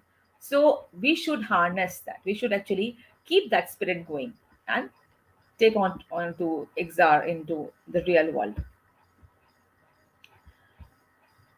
So I'll just dive right in. I will not be boring you with all those details, but we all know that what is AR. So all you need is a smartphone. You need an app which you can download, and you need imagination. So when I say imagination, I really mean imagination. If you have a good imagination, if a child has a good creativity, the sky is the limit. Now here I've put some two pictures here. You can see that there is a textbook here, and you can see a volcano popping out of the textbook. This is actually possible. It's a real picture. So you should just know which app to use, and you can just do this and show it to the students. The students can also do that. You can give them as a project, maybe. Okay, fine. Create a live volcano. Do the video, record the video, and send it to me. In the next picture, you can see that this is a textbook, and you can actually see there is some figure drawn here which is showing some nerves, which is showing the eye, the optic nerve, and all of that. So all this is possible in AR, augmented reality. There are many ways which you can see augmented reality. Now you can look at the first picture here, this one here, and you can see this is a GIF I have just created, and this is my bed. Like, I have just used an app called Alupa. Alupa app, I would request everyone to just search it up. Alupa app is a free app, and it is very easily available on the Play Store. And just download it. There are lots of figures of this volcano was ready made. I could actually show this to my nephew, and he was so happy, and he said, "Oh wow, this is something which I could not have seen." The way the child can see, the way the child can see into 3D and see the volcano coming out. It really increases the learning power of the child. You can use this in chemistry, in physics, in geography, in environmental sciences. You can use it in any numerous ways. Then we have some apps which are very good for the languages, like Catchy Words AR, Boat. You can have poem recitation, 3D Bear. For example, I will give you an example for if you can just simply ask the child to create a story. You can give a story, the beginning of the story, starters, and you can just say, okay, when I got up, I found a big dinosaur on my bed. And the child continues. That dinosaur thing can be shown as a GIF created on 3D Bear or Alupa app. I'll be showing all these, I'll just be introducing all these apps to you in a while. Create your own, you can also create your own resources, your own AR, let me tell you. And this is really interesting. It is called CoSpaces. There's a app, I would say it's an app also, and you can also have it on the web. It is free, and there's a paid version also. The free version comes with some limitations, of course, but you can always use CoSpaces to create your own world, and you can do wonders in that. And for all those maths teachers out there, you have Geometry Shapes 3D. This is a great app if you want to teach your students geometry in 3D. And I think out of all the teachers, maths teachers have to really, when they are drawing a shape or triangle or a rectangle or whatever, it is very, I mean, you have to use real life objects. And why not use technology? When they are studying online, you can always use this, and you can do wonders with the shapes. I've used this app. It's really great. So here, okay, this is a video which I think I am not being able to play. Wait.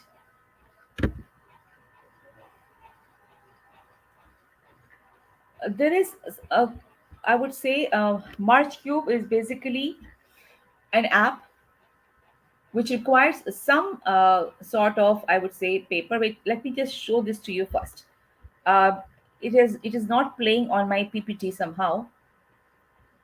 I'll just try and show it to you.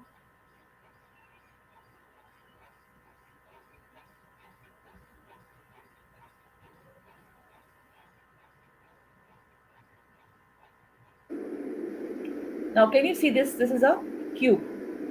I've made this out of paper. And I've used an app called the Galactic Explorer. So I'll just tell you how to do it. Just look at the video here. It's very simple to use, very simple to make. Free, completely free.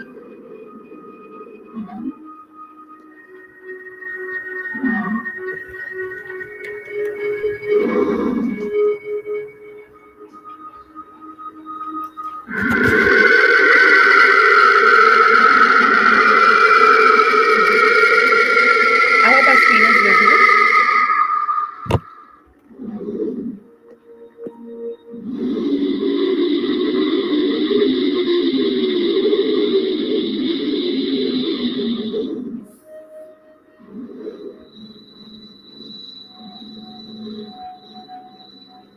You can see the sun, and once I'm revolving, I'm actually revolving the small brown box which is there in my hand, and you can see all the planets coming out.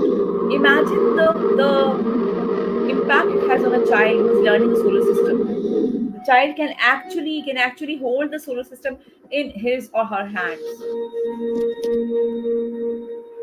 So this is a merge cube. I'll just show how to make a merge cube also.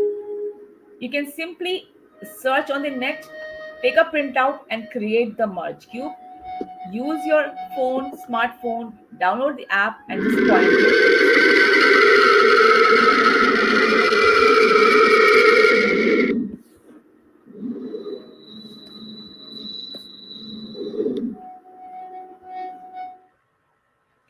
So this was what we were using.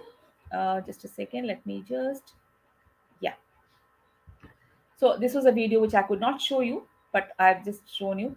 The previous one was a video which was showing the body parts, the anatomy of a person. So how do we use this? You can use this in your classroom very easily. This is step one. You can make a merge cube. If you type merge cube on the Google Explorer, you will just get so many options of a merge sheet. Now you can see this is a merge cube sheet here, and you can cut it out. The instructions are given how to cut them, and you can form a cube like this. Simple paper. You don't require any special paper.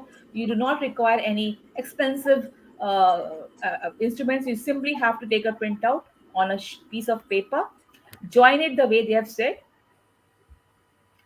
Download apps. You can download apps from the Play Store. I have here, you can see there are two apps which I have highlighted here, Explorer and Mr. Body. You just saw the Explorer video, and Mr. Body is about the human anatomy. You can see the interior of human anatomy. These apps are freely available. There are many apps you can see over here. You can download the ones which you require and simply point. Look at Thank you. Neeru, can you hear me okay? Yeah, I can. Happy Diwali first. Happy Diwali. I'm afraid just with the kind of schedule we have, we're just about out of time, but I know you may have more to share. Would it be possible to share the remainder in the chat afterwards? Sure. Thank you. We're just about out of time, and we kind of have a busy schedule. But that was really interesting, and I can see in some of the comments, for example, from Al Kingsley, our primary schools love merge cubes. Great example. So some really nice feedback there from your presentation. Thank you, Neeru. Thank you. Okay. Thank you so much. On Gunjan, and we have also Vinita, who I'm also really looking forward to meeting. So would you like to come on stage? Yeah, we are here. And Hi, also, Ronan. hi, and happy Diwali. Hi, thank you. Thank you both so much. Right. So, ladies, if you're happy, we will start your presentation as soon as you are ready. So at the bottom, you'll see share. And if you go to share screen, then we can bring that up onto the screen for you to present. Yeah, we are absolutely ready. Yeah, please. Yes. So should we share our screen? Yeah, so at the bottom, you'll see a little plus share. If you click that, then you can see share screen. Then we can bring that onto this stage for you. I am trying the option of share screen. I'm not able to. Vinita, can you do that? Yeah, one sec. I am getting two options. Sharing screen is easiest with two monitors, and sharing screen works best with good computer. Okay, share screen. Got it. You've got it. Got it? Okay, fab. Just whilst we're getting this ready, a quick shout out to mention the Future of EdTech brochure is available for free as a free download from the Global EdTech website. And you can see the link there. If you pop onto the website, go across to Future of EdTech, you'll be able to click the link and download the brochure. There's lots in there. A really great Q&A with Al Kingsley. And also we have an article from Kobe Reynolds, who presented yesterday on AI. Now, I'm going to remove myself from the screen and let you ladies present. Hi, Ronan, can you just confirm if is my screen visible? It is indeed. It's visible. Thank you. Gunjan, I can't see the presentation. You can't see the presentation? It's there on the screen. Can you see it? No, not now. Okay, you just start. Okay. So let me. Give me 1 minute. It is not. Yeah, it is not we can viewable. just see, hi both. We can just see, you are sharing your screen, but we can just see the StreamYard. I think you need to go to where your presentation is, and then we'll be able to see it. Give me 1 minute. I will start sharing it again. Just 1 minute.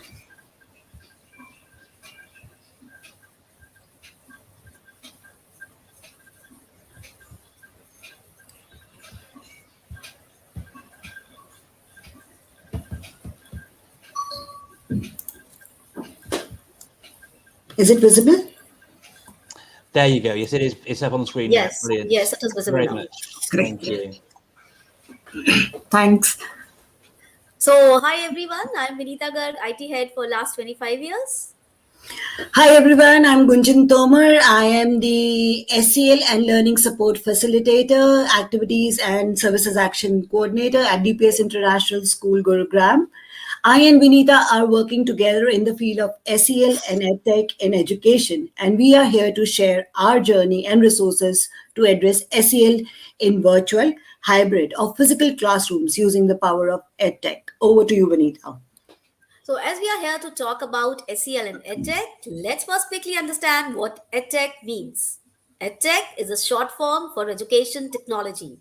We can also say that EdTech is a study and ethical practice for facilitating students' learning and improving performance by creating, using, and managing appropriate technological processes and resources. And now, what is SEL?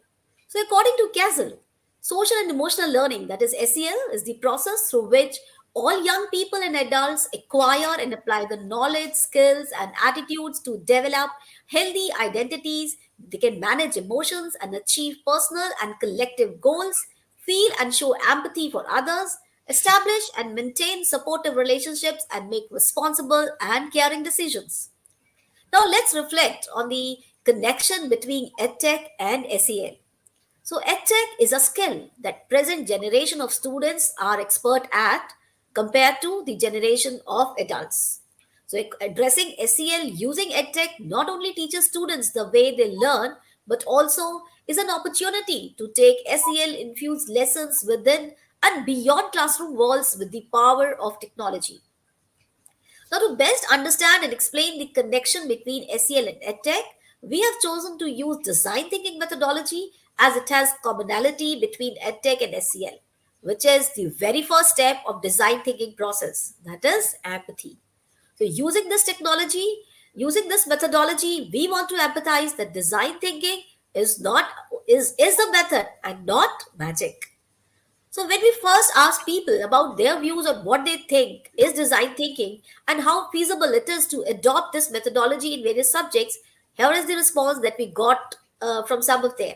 Some said it seems complicated and is a complex thinking process, and others said it is only for digital and product design and it needed STEM knowledge. And few others had opinion that it is difficult to learn and it is not everyone's cup of tea.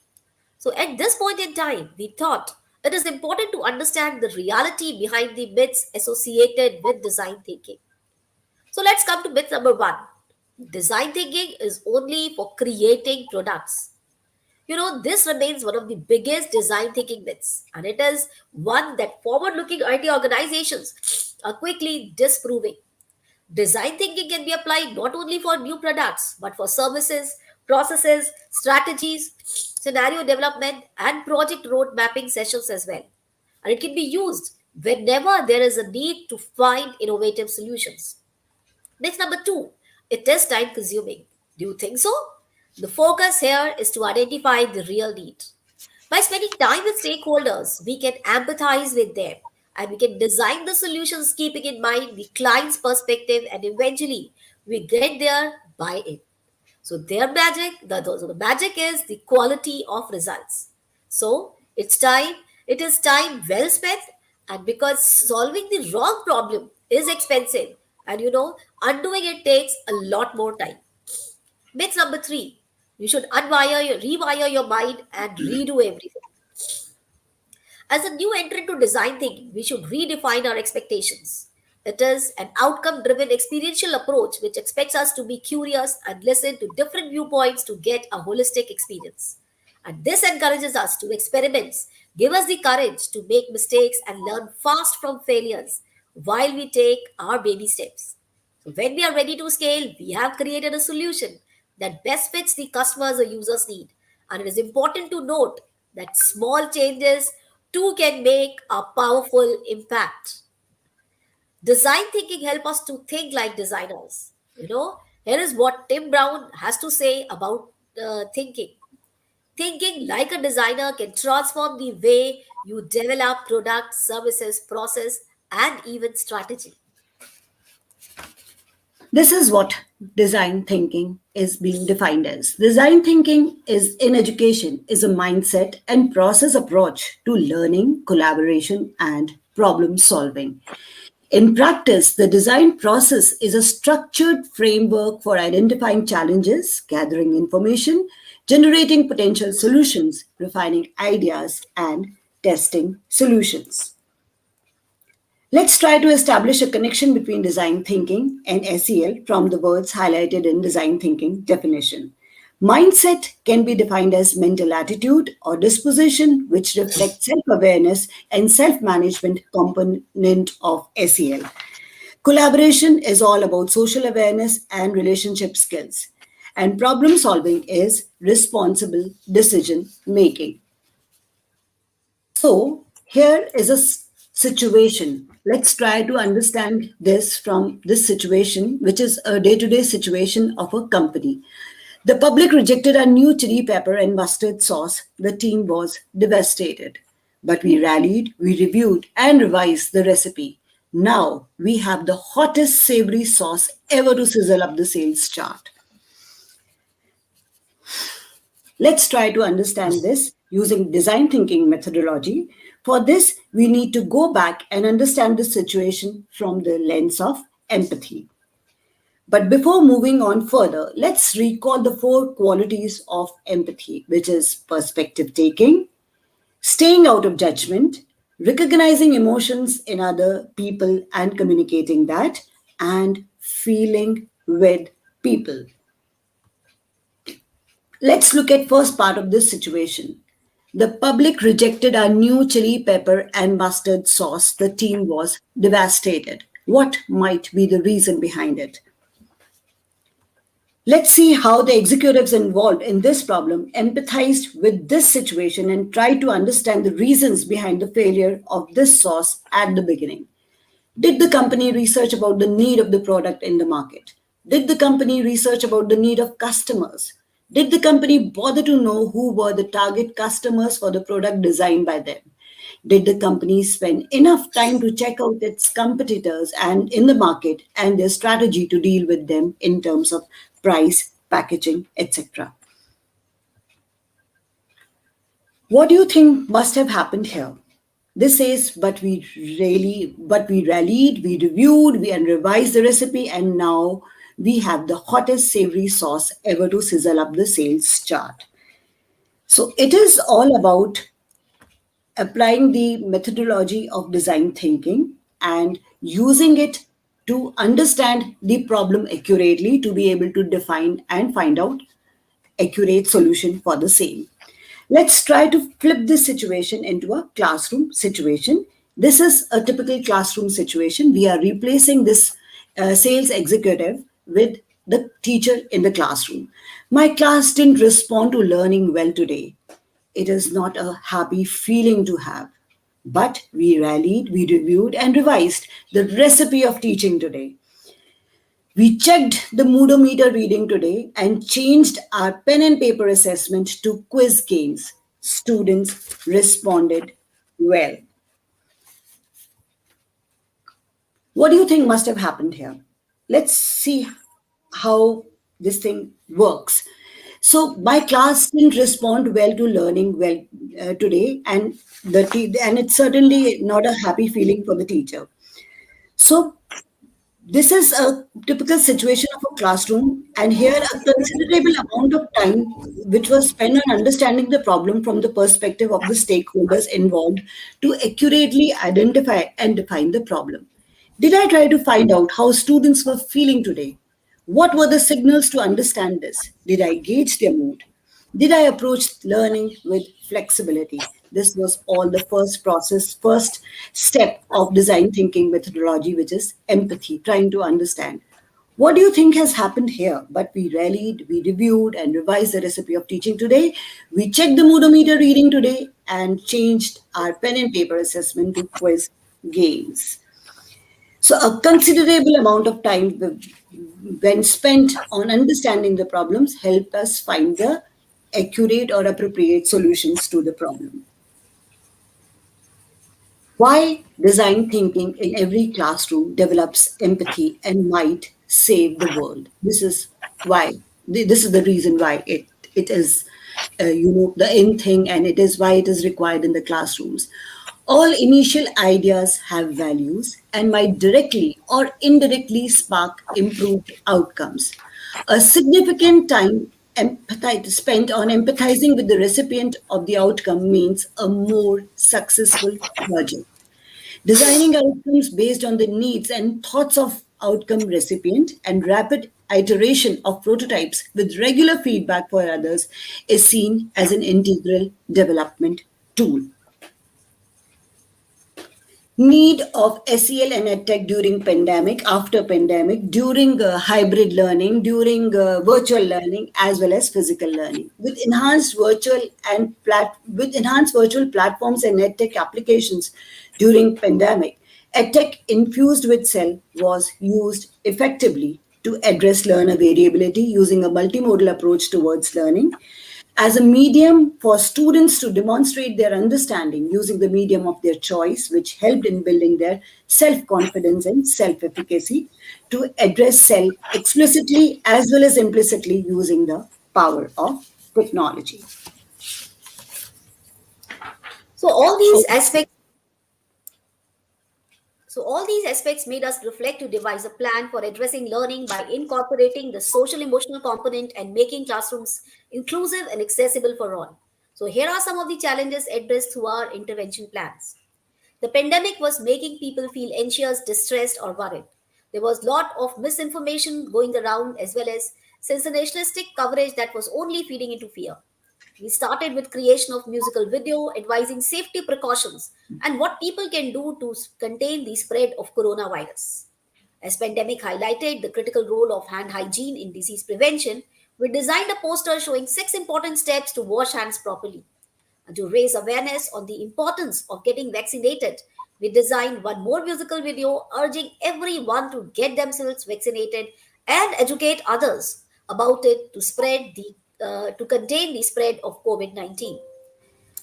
For educators and students to reflect on their overall well-being, we created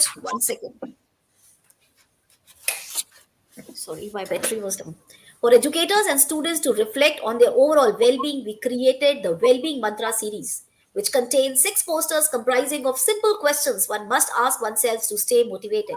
Like, are you digitally, emotionally smart and physically active? Is your social connect empathetic? Are you practicing occupational wellness routine? Are you socially responsible? All these 6 posters contain simple doable tips to keep oneself motivated. Depending upon the need for virtual classrooms during pandemic, following aspects were of utmost importance to address. Gratitude has a moderately to strong correlation with well-being. Classroom discussions about Corona Warriors' contribution to our well-being aided students to ponder on how fortunate they were to be safe at home. We designed a video to salute the courage, valor, and selflessness of health workers and essential service providers in serving society. With technology comes responsibility. While online learning provided so many positive opportunities for learners and teachers alike, it was important than ever to strengthen cybersecurity defenses to deal with new and emerging attacks. And to apprise students and everyone about the cyber safety norms during remote learning, cyber safety measures were discussed in the class and collated in the form of videos. Remote learning times were challenging times for students with diverse needs in the classroom. To address their learning as well as social emotional needs, inclusive learning plans were devised. We created a video series of 3 videos to address their learning as well as social emotional needs. These videos were shared with larger community which helped teachers, and this really helped teachers use free online tools to address students' needs in a remote learning environment and for parents to help their children learn at home. And this also empowered students to access the content and personalize it according to their need to keep pace with the online classes. Thank you. Considering how life skills were impacted during the pandemic, due to lack of resources for online delivery of these skills, we launched e-content for life skills. And we also made a video on responsible decision making and recorded a podcast on mindful breathing. Thank you both. Unfortunately, we've just run out of time. I hope you were getting near the end of your presentation. That was really fantastic. I think we learned a lot from that, and obviously you're covering some really important topics coming out of the pandemic. Some lovely comments coming in from the audience, brilliant reflections about design thinking, and I'll share one more, which is from Tilly Brook. Such a brilliant way to work and engage. So thank you both very much for taking the time to join us today, and I hope you enjoyed it. Thank you. Thank you, Nolan. It is always a pleasure to be invited and share our insights. Thank you so much for inviting us. We are really honored. Thank you. An absolute pleasure. Thank you. Okay, so we are going to crack straight on to our next presentation, which is from Mohammed Abu Hassan, who is an EFL teacher. And Mohammed is also one of our really energetic, enthusiastic authors, always willing to contribute and be part of community. And Mohammed is going to be presenting about game-based learning. He's a passionate Microsoft educator. He's a passionate user of Kahoot. So, Mohammed, I would like to bring you onto the stage now. And Mohammed, I'll just add you now. Mohammed, lovely to meet you. Thank you so much, Mr. Ronan. Can you hear me? I can hear you loud and clear. Perfect, how are you? Perfect. I'm fine. Thank you so much for having me. Thank you so much, Mr. Ronan, for always counting on me. Thank you, Mr. Mark. Thank you, Mr. Ollie, for having me today to learn a little bit about how to take Kahoot, how to take the learning environment to the next level using Kahoot. Fantastic, Mohammed. Okay, so I'm going to let you know, Mohammed, go ahead, and I'll take myself off the screen. Now, Mr. Ronan, can you see my Kahoot presentation? Can you see my screen? Yes, I can. Yes.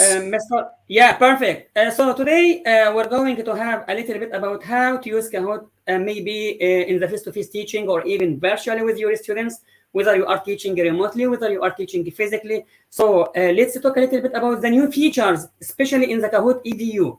So let's start my presentation.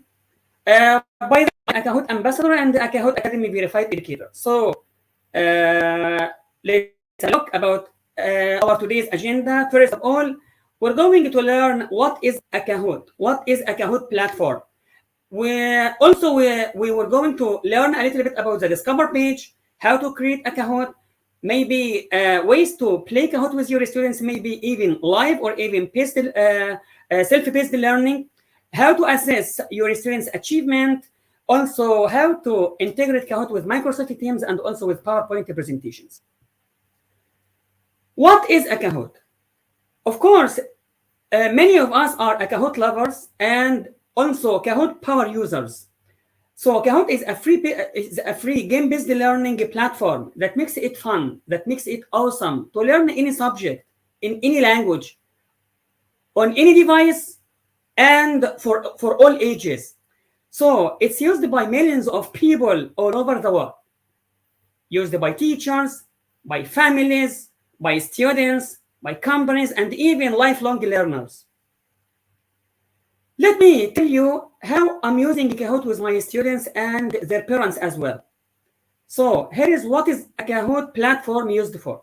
I'm using it. I usually use Kahoot for reviewing contents, for introducing new materials, for conducting formative assessment, for pulse check and homework.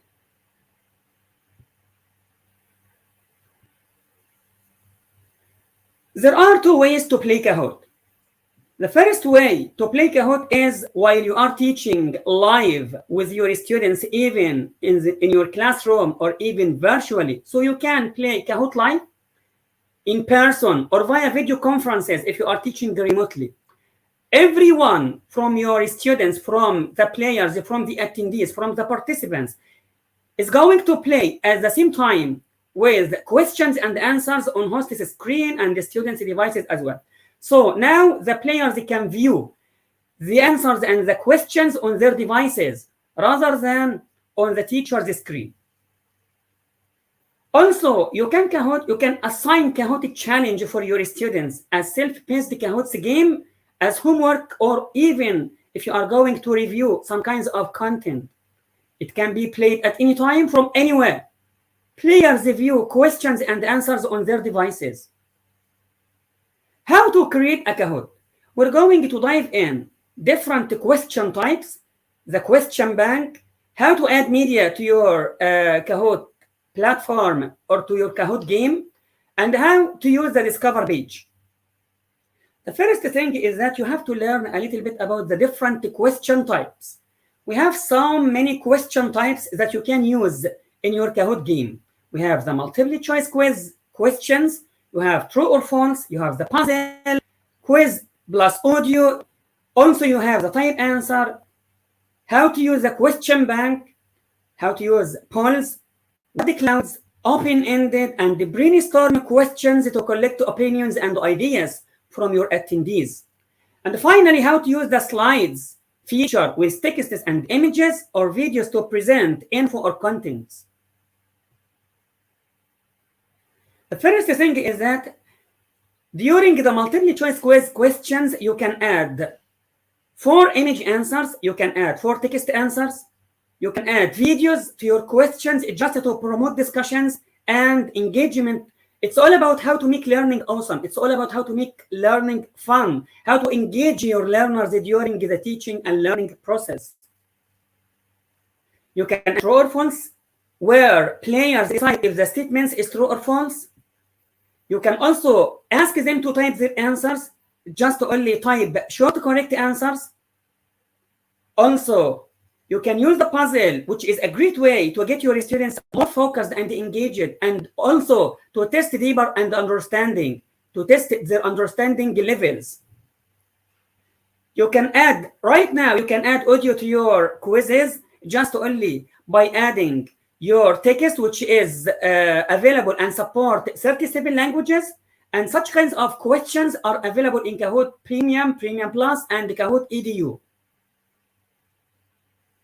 You can use the poll, which is a great way to gather audience feedback at any point in your Kahoot game and check how students feel about the game and how they will understand the content. It's a great way to use and to learn how students are to assess their progress, especially using the reports. You can use the word cloud, which is about gathering the opinions from the audience on a topic, and you can use it live in workshops or even during webinars or events. The most important thing is that you can promote discussions through open-ended questions, which is a great way to test deeper knowledge. Also, the brainstorm feature, which is a gamified way for teams to collect and discuss, also to vote on ideas, to get ideas from your students. You can use a slide, which will allow you to add texts, images, or even videos between questions. You can also provide additional explanation and give more context. Also, when you are introducing a new topic, you can use the slide feature. The question bank, which is a very important and amazing feature, where you can create Kahoots up to 3 times faster. Instead of typing the questions and answers from scratch, you can search for questions and answers using the question bank across millions of public Kahoots. Just start typing a question and you will get auto suggestions that you can review and refine. You can add media. These media may be pictures, maybe from the Getty images, maybe YouTube links, maybe adding audios, which is read aloud, which is a great way to promote your students' engagement, especially young learners who are learning to read. You can also add the image reveal to create anticipation and engagement. You can use a Discover page where you can search for Kahoots, for especially public Kahoots. Just only you can select a smart auto suggestions and keep searching. You can browse or modify the search results. You can filter your results by subjects, by grade levels, and more. You can choose a Kahoot to play after reviewing. Also, after finishing, just hit play and you will play without creating from scratch. The last thing is that reports. You can get real-time feedback on audience responses during live games or even student-based challenges. You can access detailed insights. You can track progress and completion, assess learning outcomes. You can integrate Kahoot with Microsoft Teams, especially by adding Kahoot as a tab during your session, during your Microsoft Teams meeting with your learners. Also, you can play Kahoot within your PowerPoint presentation without the need to add or to open a new browser, coming out or moving out away from your Microsoft Teams or even PowerPoint presentation. Just only you can install the Kahoot app into your PowerPoint presentation using the add-on, the Microsoft PowerPoint presentation add-on feature. You can add your key content to PowerPoint slides, copy the link to your Kahoot you previously created and paste it into your PowerPoint presentation. Finally, host your Kahoot without leaving the PowerPoint view. Also, you can select the add-on feature, searching for Kahoot, adding it to your slide. Also, pasting the Kahoot that you created before, the Kahoot link. Finally, hit play, and it is available on Kahoot Premium, Premium Plus, and Kahoot EDU features. Finally, thank you so much, Mr. Ronan. Thank you so much, Mr. Mark, Mr. Ollie, for having me today. I hope I could share a little bit about how to use Kahoot with your students, maybe in the face-to-face teaching or even virtually, and how to take the learning process to the next level. Fantastic. So many ideas being shared about how to use. Thank you so much, Mohammed. Thank you very much. Really appreciate Thank you so much, taking the time to come and join us today. Had some lovely comments as well. We've had a great comment from Claire Ashton talking about how much she's enjoying your enthusiasm and saying, recognizing it's never easy to talk to a camera, but well done. So thanks for that. And reinforced by someone who's about to come on stage, actually. Al saying 100% agreeing with what Claire's saying. Well done. Well said. So well done to you, Mohammed. Thank you so much for coming and sharing. And hope to hear from you more on the website with more articles and hopefully come and speak to us again at another event in the future. Thank you. Absolutely, so much, Mr. Mark. Mohammed. Thank you. Thank you very much. Thank you so much for having me, Mr. Mark. Have a wonderful event. Have a wonderful conference. Thank you so much for everyone who make it happen. Thank you so much. Take care. Thank you. Bye-bye. Have a great day. Have a great day. Thank you. Thank you. So next up, we have a fantastic panel conversation. I'm really excited to be welcoming three people that I massively respect in both education and in the EdTech space, working from left to right on the splash card that you can see right now. I'm really pleased to be able to welcome Wolfgang Soldner. Wolfgang is currently the Global Head of Education at i3 Technologies, but I first met Wolfgang many years ago in Ireland, although as you'll tell from his accent, he's clearly not Irish, but trained in here in the UK at Exeter University and is a former teacher and school leader administrator with experience in international schools in more places than I care to mention. So thank you so much to Wolfgang for joining us on the panel today. Next on the panel, we also have Ollie Lewis, who doesn't really need an introduction as he was introduced earlier today. But I'll do that nonetheless. Ollie is a senior leader and head of science, currently working at the British International School of Abu Dhabi. But he's also won lots of awards. He was an award winner at the Guest Awards, or was that Jess Awards, Ollie, last year. And he's also my compadre in Learn Live UAE, a monthly YouTube show sharing CPD with educators with a focus on the Middle East. And finally, we've got Mr. Al Kingsley, who is Group CEO at NetSupport and the chair of lots of different multi-academy trusts. And if you were involved in the event yesterday, then you will know that Al is very well experienced and an author as well. And I'll do a little shameless plug for my secret EdTech diary. It's not my secret EdTech diary, it's Al's, but it's a great book with lots and lots of sage advice. We should have organised a jump cut then, Al, so that I could sort of take your mug from the screen there. Look, EdTech's, we expect a return on investment, don't we, when it comes to our teachers. We have performance management measures, all these different things in place. But, teaching and learning with or without technology is too important to leave to chance. And certainly we've known through the pandemic how important technology can be to ensuring the continuity of learning and supporting our children in the best ways possible. So I'm going to dive straight in with a difficult question, really. I used the analogy and this sort of phrase yesterday, actually. But first question's for you, Ollie. Are we nearly there yet? And by this, I mean, given we're in now a post-pandemic world where EdTech is coming into its own, how is it looking now?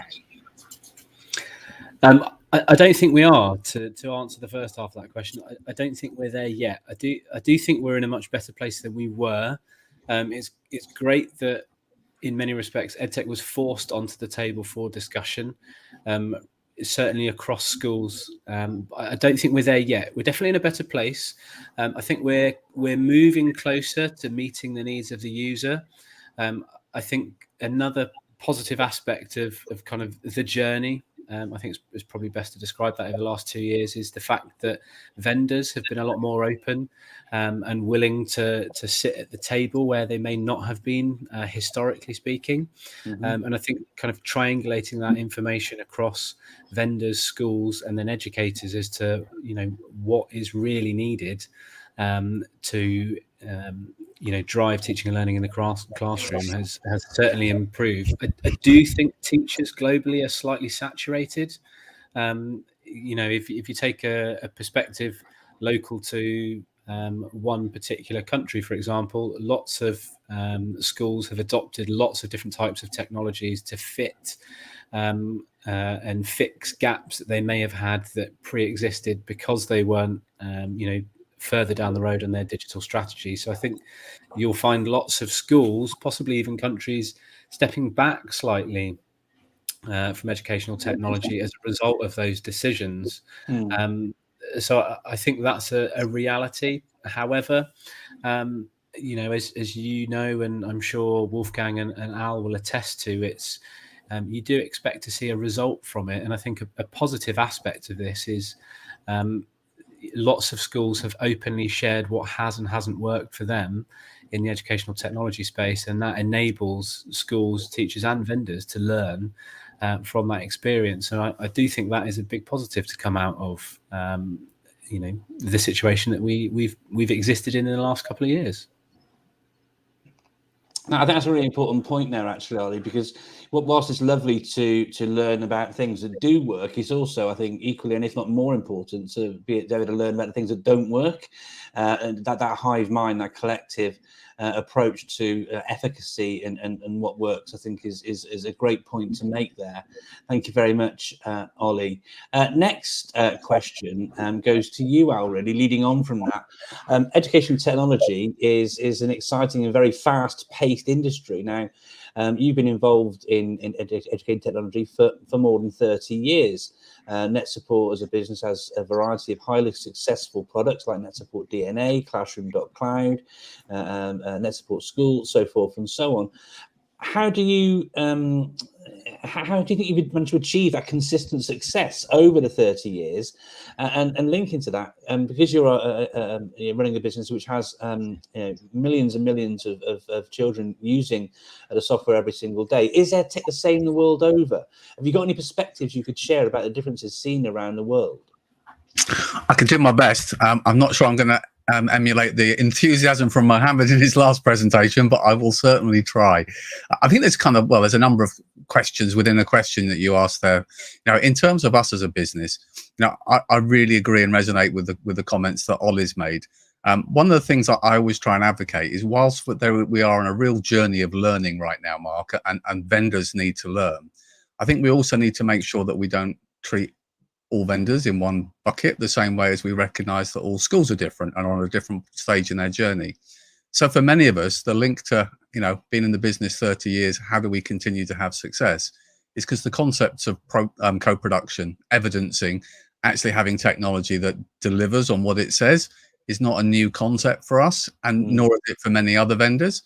And let's be realistic, doesn't matter what you make or manufacture or sell, customers tend to vote with their feet. They don't keep buying year after year a technology if it doesn't deliver. So all of that comes full circle to just a reminder, and that's part of the sharing aspect that we try and do, that actually, doesn't matter what product you're making for education, you can't possibly know, because that fast-paced element you alluded to means that you're constantly having to learn. And much like, I use an analogy like clay pigeon shooting, you kind of have to aim a little bit ahead, because what we're recognizing and what we've seen now is, the landscape is changing. And if you jump on your keyboard and start coding a solution today for release in a couple of years' time, the odds are the needs, and that's the real driver, the needs of the users is going to shift and be different. So I think that element of working with educators, co-producing is now more important than ever. I think when we look world over, there are some common themes, and people always sort of expect my answer to be very tech-centric. The common theme is the success or failure of any introduction of technology is down to the human factor.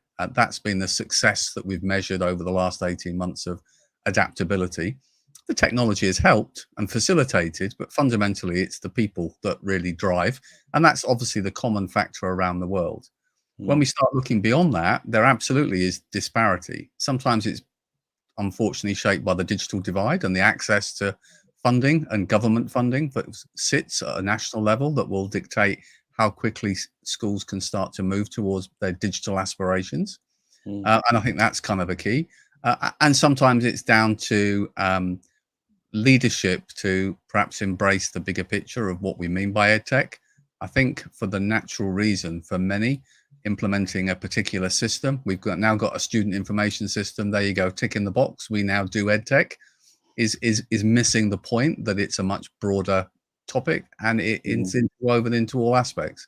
So there's quite a few strands. There's common positives, as Ollie's alluded to, but I think leadership have to continue the discussion forward, even though we are all a bit tired right now. That's it, and it's always important to sort of reflect back, and it goes back to the thing that Ollie shared, really, about thinking about the things that didn't work, because again, and that's a strong part of leadership as well, isn't it? The ability to be open and honest. It's really difficult to, as a leader, to actually recognize and share that you might not know all the answers, you might not know everything. How do you manage that sort of thing in your work within the MAT? And when you are all of the leaders within the MAT, massive EdTech advocates who are all mini ICT evangelists? I could say, I wish they were, but actually it's healthy that they're not all, because whenever you're making decisions that have got long-term impact, and in many cases, you're spending public money or money that has been funded from parents, it's important to have challenge and to really ask the questions, why are we doing this and what are we hoping to achieve? So no, across my mat, everyone at leadership is in different stages. I think the point that I really allude to is that EdTech is much more about the broader, how does technology facilitate the running of an institution, both in and outside of the classroom, and effective operations outside of the classroom often can deliver savings, whether it's money, so more towards the curriculum, or time, and that's the most valuable commodity of all. So the strength really comes from, if you look around the world, some of the biggest failures are top-down decisions. We've made a decision for all our schools that we're going to use X, and on the 1st of September, it'll be implemented.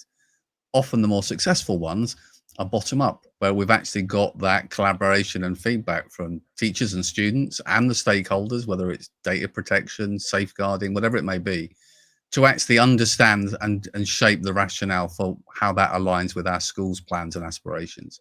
And like anything, when it's change management, then, Mark, it's down to, it's much easier to implement change if everybody's on board and everybody understands why you're doing it and what you're hoping to achieve from it. That's it. It's about sort of bringing people along with your journey, isn't it? Absolutely. Thank you for your insights there, Al. I want to jump in and bring Wolfgang in now, if that's okay, Wolfgang. You've got experience both in school and working within an EdTech business as well now. But given the work that you do, what trends are you now seeing that when things are starting to ease up a little bit in terms of the pandemic? As the head of global education at i3, an interactive displays organisation, have you seen adoption increase recently too? Yeah, I mean, maybe start off with, thank you, Mark, by the way, and fantastic to be on the panel with Al and Ollie. I think that the last couple of months, and certainly the last year, has seen a massive rise in display ordering and installation. I mean, something up to like 30% worldwide. And I think it goes back down to, or comes back to what Ollie and Al alluded to in terms of just institutions becoming a lot smarter about being solution orientated and focused, as opposed to just hardware or software focused. And I think that's a really important point to look at where trends are going. So coming out of international school, where most of my experience has been, there's a lot more money often given to personnel that can lead that kind of discussion on a school-wide level. And so, as Al said, very often this top-down decision-making doesn't work because you're not bringing people along, you're not educating and upskilling people in a way where they feel like they're part of the process. And I think that's always been my mantra as a leader in schools is don't make EdTech or technology the initiative and the forefront of what's going on and the driver, but find initiatives that the school want from a pedagogical point of view and from a classroom point of view, teaching point of view, that really is focused on improving teaching and learning, and then see where EdTech comes in. And I think in the last 18 months, I mean, I left China January 2020. So I've been sort of in the remote era and sphere for quite a while. The whole trend is really focusing on this individualized and personalized learning path. And a lot of schools and educators are now seeing that EdTech really helps with that. I think that's been the case when I first joined Zurich 17 years ago at Zurich International School. One-to-one laptop programs were rolled out and iPad programs followed very soon after. But I really loved their approach back then because, for example, with the iPad program, it wasn't about the actual tool of the iPad. It was introduced as another learning tool for the student.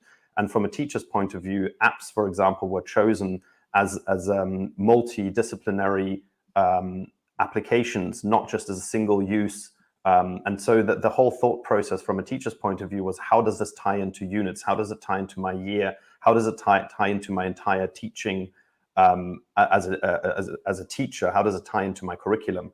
And I think that's where the trend is going. Schools are becoming much smarter at looking at the whole solution and how to drive it from a pedagogical point of view, and not concentrate on the flashy one-off purchase of either hardware or software. And I think that's really where we need to go. And I'm really hopeful. I'm trying to surround myself with people who are really making noise about not forgetting that there was a lot of good during COVID, and let's not go back to status quo and say it's done now and we're coming out of it and now we can go back to what we had, because there was a lot of good for students and for teachers. And it's time now for us, I think, as sort of these evangelists and leaders to help schools pick out the cherries from that and integrate them into teaching and learning. Thank you, Wolfgang. And that's a really pertinent point, actually, which sort of leads me into my next question, which I'll ask to both you, Wolfgang, and Al. And seeing as your centre stage, as it were, Wolfgang, I'll ask it to you first. With these huge investments being made in the EdTech space, both by educational institutions, but also if you look at the sort of investments, angel investors, so forth and so on, there's lots and lots. EdTech is a big business to be investing in right now. So with all these investments being made in the EdTech space, where do you see this being needed the most, and why? Yeah, so I mean, I already alluded to the sort of individualized and personalized learning. I think special needs and disabilities is another real area where EdTech can have a massive impact.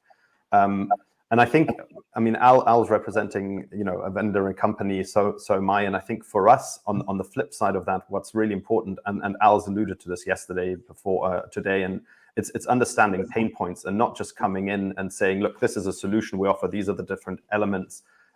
So really understanding where a school's at, because each school comes from a totally different standpoint of where they're not just in their digital journey, but also where they're at in terms of, as I said, differentiated learning. Do the teachers understand how to differentiate? Do they understand how to use something like a SAMR model to redefine their actual instructional methods? And so the real focus for me comes into a flexible classroom that's mobile, that's adaptable, where you've got multiple learning areas, not just within the classroom, but also with the school. And I think that really is where EdTech comes in. And I think solutions like Net Support and i3 Technologies really help, and many other companies really help with that, because it gathers data, it lets students collaborate, it enables students to become much more part and owners of their own learning. Great points, Wolfgang. Thank you very much. Al, just asking you the same sort of question, really. Where do you see the investment being needed the most? Well, I think the key word that you have in that sentence, Mark, is need. And I think, we know that EdTech has a very high profile at the moment. And in a positive way, there's loads of great solutions being developed. But if we focus on the need, and Ollie's ticked on some of those points, as has Wolfgang, I think that the pressures we have within our schools right now are, we recognize that one, time is limited. So we have to recognize that maybe this month right now is not the best time for schools to be looking at deployment. The second thing we've learned is the success or failure of most of the solutions have been a balance between being the right technology, and that can be whether it's got the right evidence behind it that it's a good technology, but also the CPD, the training to get it embedded and get staff confident in its use. So following the less is more model, I think one of the things that we've learned and we've seen very clear is that shift from the all singing, all dancing solutions to that's what it says on the tin. You like to use the Ron Seal analogy, Mark, but simple solutions that are easy to adopt, easy for staff to build confidence in, as well as students, and equally, where possible, are both device agnostic, so we don't limit future plans that we perhaps haven't had an opportunity to reflect on just yet, or have to concern about the physical geography. So I'm talking software at this point. So we want to have technology that allows us to learn one solution and use it no matter what the scenario. Now that then underpins whether it's looking at solutions from a personalized learning, as Wolfgang's alluded to, whether it's about just that classroom collaboration type approach. But I also think it kind of goes beyond that, because the one thing that underpins a lot of this is that kind of core foundation of communication. And that communication, we know we've celebrated, has been about teacher to students, whether it's in class or remote, and both the software and hardware that's wrapped around that. But it's also been school to parent engagement, which has been equally an area where there's been an evolution and development, whether it's the teacher to teacher collaboration. So we start to break down the silos and look at, in certain regions, schools working together as part of sort of trusts or as school districts, being able to have those kind of tools in place to communicate. So I think we've kind of said, well, now isn't the time to do radical change, but equally and I think it's just as important, now isn't the time to lose all that newly acquired skills and confidence we've got and end up back where we were, because we're also trying to meet this agenda, which is our learners need to develop their digital skills to be ready for the workplace that they're going to arrive in a few years' time. So trying to build on the best we've got, consolidate, and look at solutions that won't restrict any future plans is probably the kind of the key messaging. Great, thank you very much, Al. And some comments from our audience as well here today at the conference, are reinforcing what yourself, Al, and Wolfgang have shared. So we've got the comments here from Samantha, spot on, solutions focused. Biggest takeaway from her time at Harvard, fall in love with the problem, and then you'll see all the types of solutions rather than leading with the product. Great point there, Samantha, thank you very much. And again, from Lynn, sort of reinforcing such a greght point. It's a logical bias that excludes some worthwhile practices and strategies if you think in that kind of a way. So thank you to Lynn and to Samantha for sharing there. Ollie, I'm going to jump into a question from obviously Al and Wolfgang work within education anyway, but as someone who's still in the classroom, what do you think education needs most from EdTech over the next 5 years, Ollie? I think Wolfgang and Al have kind of answered it a lot already, but I think educators, predominantly the investment that they need is time. Quite often that comes at a financial cost, as Wolfgang and Al have mentioned, but I think the narrative around change over time certainly needs to change with respect to technology use. As one of our comments, the audience has put in that, the narrative is that pandemic was bad. And my fellow panelists have identified that actually it's been a driver for us to triangulate that information across stakeholders, across education, and it would be, as Al said, a shame to lose that. But I think educators at the coalface really do need time to invest and continue to build on the skills that they've got, whilst also analysing the skills that they have gained over the past kind of 2.5 years, and then find the direction that they need to go in and have capacity to do that, and have champions across a school or a trust that can facilitate that professional development and the direction that education could potentially go in. As Wolfgang and Al have alluded to and mentioned, there's been such a positive influx of technology that it would be a shame now to kind of revert back to what was. Technology certainly has changed our existing educational model. I don't think it's just added a digital layer to it, and it would be a shame to revert back to the previous status quo. Coupled with that, I think leadership needs to have a real strong sense of purpose behind allowing that change to develop over time, and not expecting quick wins like was expected at the start of the pandemic. And that needs strength in character, I think, and expectation of your teachers to know that it's going to take a little bit of time to see those further developments across schools. So I think that for me is probably my main point. And then the second one is for everybody, not just teachers at the coalface. I think that it's a global issue now around digital wellbeing.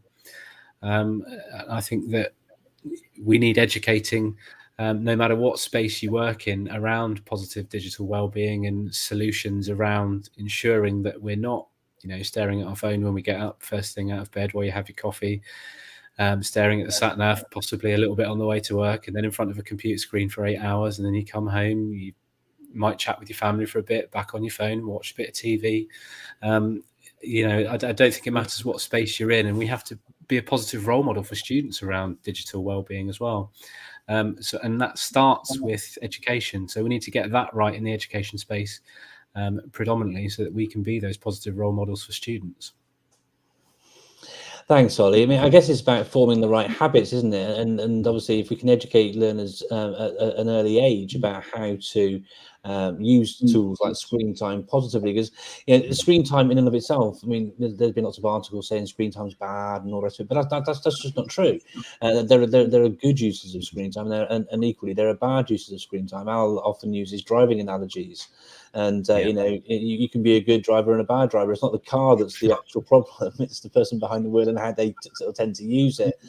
And sort of linking in with those driving analogies yesterday, one that Caroline Wright, Director General at BESA, was sharing as well, taking the journey and stopping off at the services to grab a cup of coffee. Well, we're on this learning journey going from point A to point B, but you don't stop at the services and then go, well, unless you've left the oven on, obviously, but you don't stop at the services and then run back to A. You carry on that journey to point B, don't you, and C, and so forth and so on. So great insights shared there, Ollie. Thank you very, very much indeed.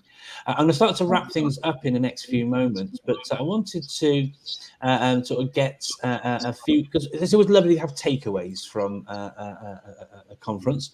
So I'm going to sort of ask a final question, but it's going to be the same question to all of you, and actually two questions in there for the price of one.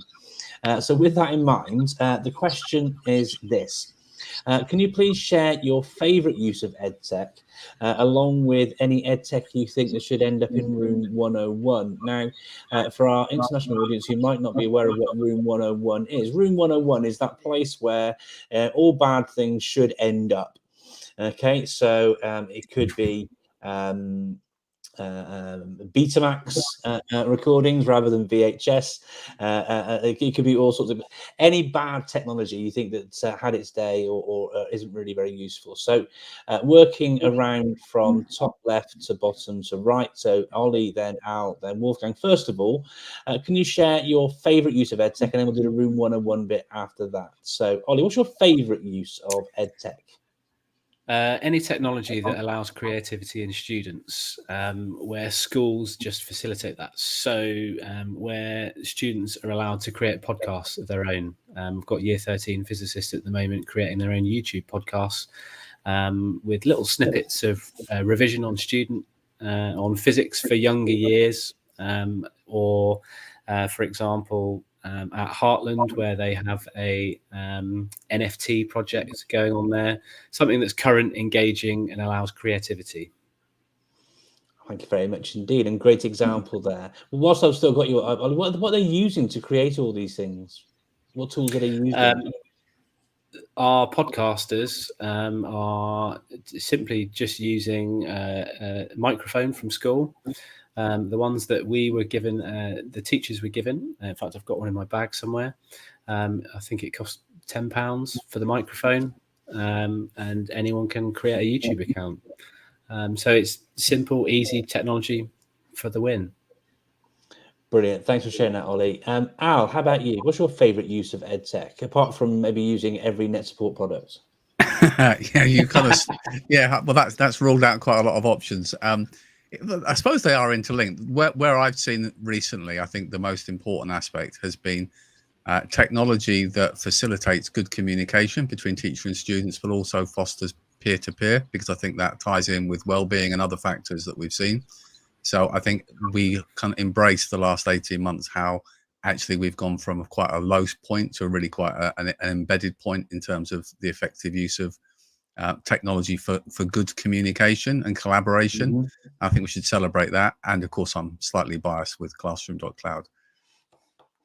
No, absolutely. And whilst we're mentioning that, please do, if you're interested in learning more about Classroom.cloud, visit Classroom.cloud. Thank you, Al, too, at this point, again, for helping us with the event and sponsoring it, too. Thank you very much. Wolfgang, what's your favourite use of EdTech? Yeah, so I mean, it's tough going third, but it's very similar to a combination. So I really enjoy technology that's used to enable students to do things that weren't maybe previously possible or would not be possible with the restraints of the four walls of a classroom. So the sort of brick and mortar concept. Years ago, I remember a student getting really into Explain Everything as an app and actually going home, recording a how-to of something that was at home for his entire class to then bring back to his grade 3 class and share with all the students, and they could then take this how-to, annotate it, change it, and do things with it on the go, because he passed it out to them and just shared it like that. So I think really that creative piece, as Ollie said, is key with educational technology, and sort of looking at ways where students can really express their individuality. I'm a big fan of, and I keep harping on about it, but really that individualized learning is so important to trigger in students what we need as educators for them to be passionate and engaged. Great stuff. Thank you very much indeed there, Wolfgang. Let's bring everyone back into the middle like this then. So the next question and the wrap-up question was asking basically what EdTech do you think needs to be sent into room 101? Or it could be what in EdTech needs to be placed into room 101. I'm going to make it a bit more equitable as well. I did start with Ollie, but Wolfgang did comment on the fact that it was harder for him because he went last. So I'll go Wolfgang and then Al, then Ollie on this one. Wolfgang, what EdTech do you think needs to go into room 101? So I think the most frustrating thing for teachers and me has been over the years technology that's just a replacement for something that's done traditionally. So let's say I'm typing instead of writing with a pen and paper. There are uses of it, but if that's the only application of it, then I think it just needs to be thrown out. There's too many things that can go wrong with technology that if they're not thought through properly, and that the end goal that's thought through isn't worthwhile investing in the technology, it just needs to be thrown out. So engaging with technology is great, but only if there's a genuine pedagogical reason and thought behind it. Well, I guess that goes to sort of substitution or even pre-substitution on the SAMR model, isn't it, Wolfgang? Yeah, exactly. Sort of shown there, really, in this, and it's so important to think about your uses of technology. Obviously, being mindful that there's more use in from EdTech than just sorting, teaching, and learning. But that pedagogy first approach certainly resonates massively with me. So thank you for sharing that, Wolfgang. Thank you, Al. What EdTech do you think should be going into room 101 from your perspective? Well, controversial, and I'm sure not everybody will agree with me, but I would say too much money spent by default without thinking through when building new schools and fitting out interactive whiteboards. I think there's better ways for taking technology that's often not fully utilized and is just the surface. And I know, working in a trust and in the UK, when we build new schools, there's almost been a mindset of it's a standard item that you fit first. And yeah, it's something I've shared before, but I think when we look at technology, particularly with the cost implications, we want things that can be used in multiple ways and have greater flexibility and impact. So that would be my one. And sorry if you make interactive whiteboards. No, but the thing is, I think with that, Al, I mean, I completely agree, because it doesn't matter whether it's an interactive whiteboard or an iPad or a Surface or a Chromebook or whatever. Without the right thinking and training and support and infrastructure around all these things, then you're not going to make any impact. I remember when my brother first became a carpenter back during his apprenticeship back at 16. It was he had all of these tools and nothing to do with them, and spent all his money on it. And did he really need a jigsaw, a circular saw, and all these other parts and things? He doesn't really need it. Put a screen up instead and use it from all your different devices to communicate, and then you've also got the flexibility to use it as a platform to communicate outside of your classroom as well and share and engage. Yeah. No, absolutely. Listen, thank you very much, Al, for that insight. And then Ollie, finally, hopefully Wolfgang and Al haven't stolen your all your ideas for room 101. Well, what's your thing to place into room 101? I was going to go with tech for the tech for the sake of using tech, but I think the gents have kind of covered that. So thinking on my feet, I'm going to go with an action rather than a piece of technology, and that's the reply all email when you don't need to reply all. That's I guess on the evidence of investment. That's an investment of time in potentially lots of people that doesn't need to be there. So the reply all is my one. Well said, item. Yeah, a huge. I think not only just on the panel here, but I think there'll be a massive on that all in education. How much time is wasted? It's just absolutely ridiculous, isn't it? There are obviously opportunities and moments where that sort of thing is really important, but not for everything. It's just laziness. End of the day, really, I think, and a great point to end on there. Thank you so much for that, Ollie. And while I'm saying thank you, a massive thanks to Al for taking the time to join us today and share his insights yet again. Thank you, Wolfgang, for joining us and sharing your insights on the panel too. And thank you for your support across the day today and joining us yesterday. It's been great having your sharings from the side and retweets and comments on the event as well. So thank you to you too. You're welcome. Right then, I'll drop you gentlemen out and I'll get started, and almost on time still on the schedule. I'm really excited to bring our next guest on. Just take Wolfgang and Al and Ollie out, not with a sniper rifle, obviously. We're not playing Call of Duty today.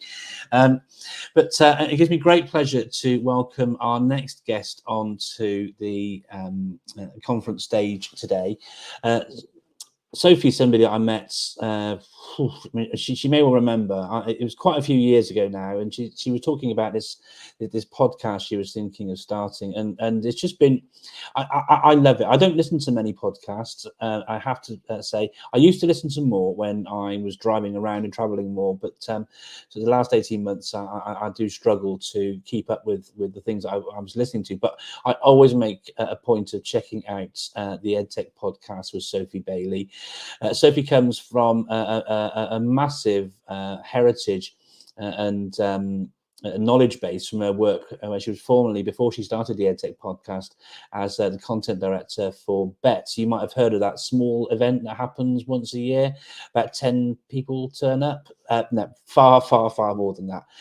So with all of her contacts, her wealth of experience in the space, the EdTech podcast was born. And, often, it's difficult for me as a professional to learn about the latest things that are happening. But the EdTech podcast for me is, and I'm not on commission, by the way. I'm just a big, huge fan. But if I'm looking to get insights from people I've never heard of who are really important within the space, and new innovative uses of technology, finding out what the latest and greatest are, thinking about research and efficacy with technology, all of those things combined, Sophie's podcast, the EdTech podcast, is absolutely fantastic. And if you aren't subscribed to it, please do so. You'll find details on how to do that via Sophie's socials, which you can see scrolling across the bottom of the screen right now. But I'm going to stop rambling because I'd rather hear from Sophie than me just saying fanboy moment over here, because we've got Sophie Bailey sharing with us today. So welcome to the conference, Sophie. How are you doing? Thanks, Mark. That's a really kind introduction. And yeah, no, I'm doing very well. And I think it must have been about a good 5.5 years ago now. So yeah, I always think back. I can remember exactly where we were. We were at EdTechX in one of their kind of meeting rooms, and I think it was your encouragement, like many of the people in your community, that sort of helped give me the confidence to get started. So yeah, always good to be back in conversation. Now, and I listen to the podcast, but I've also seen you get involved in lots of other things as well. You chaired a panel at the Frog Conference last year, for example, and your way of turning, you know, because your podcasts aren't really podcasts, really, I don't think, in the traditional sense. The way that you tailor them together, it's like I'm listening to a really professional BBC sort of documentary, just the audio.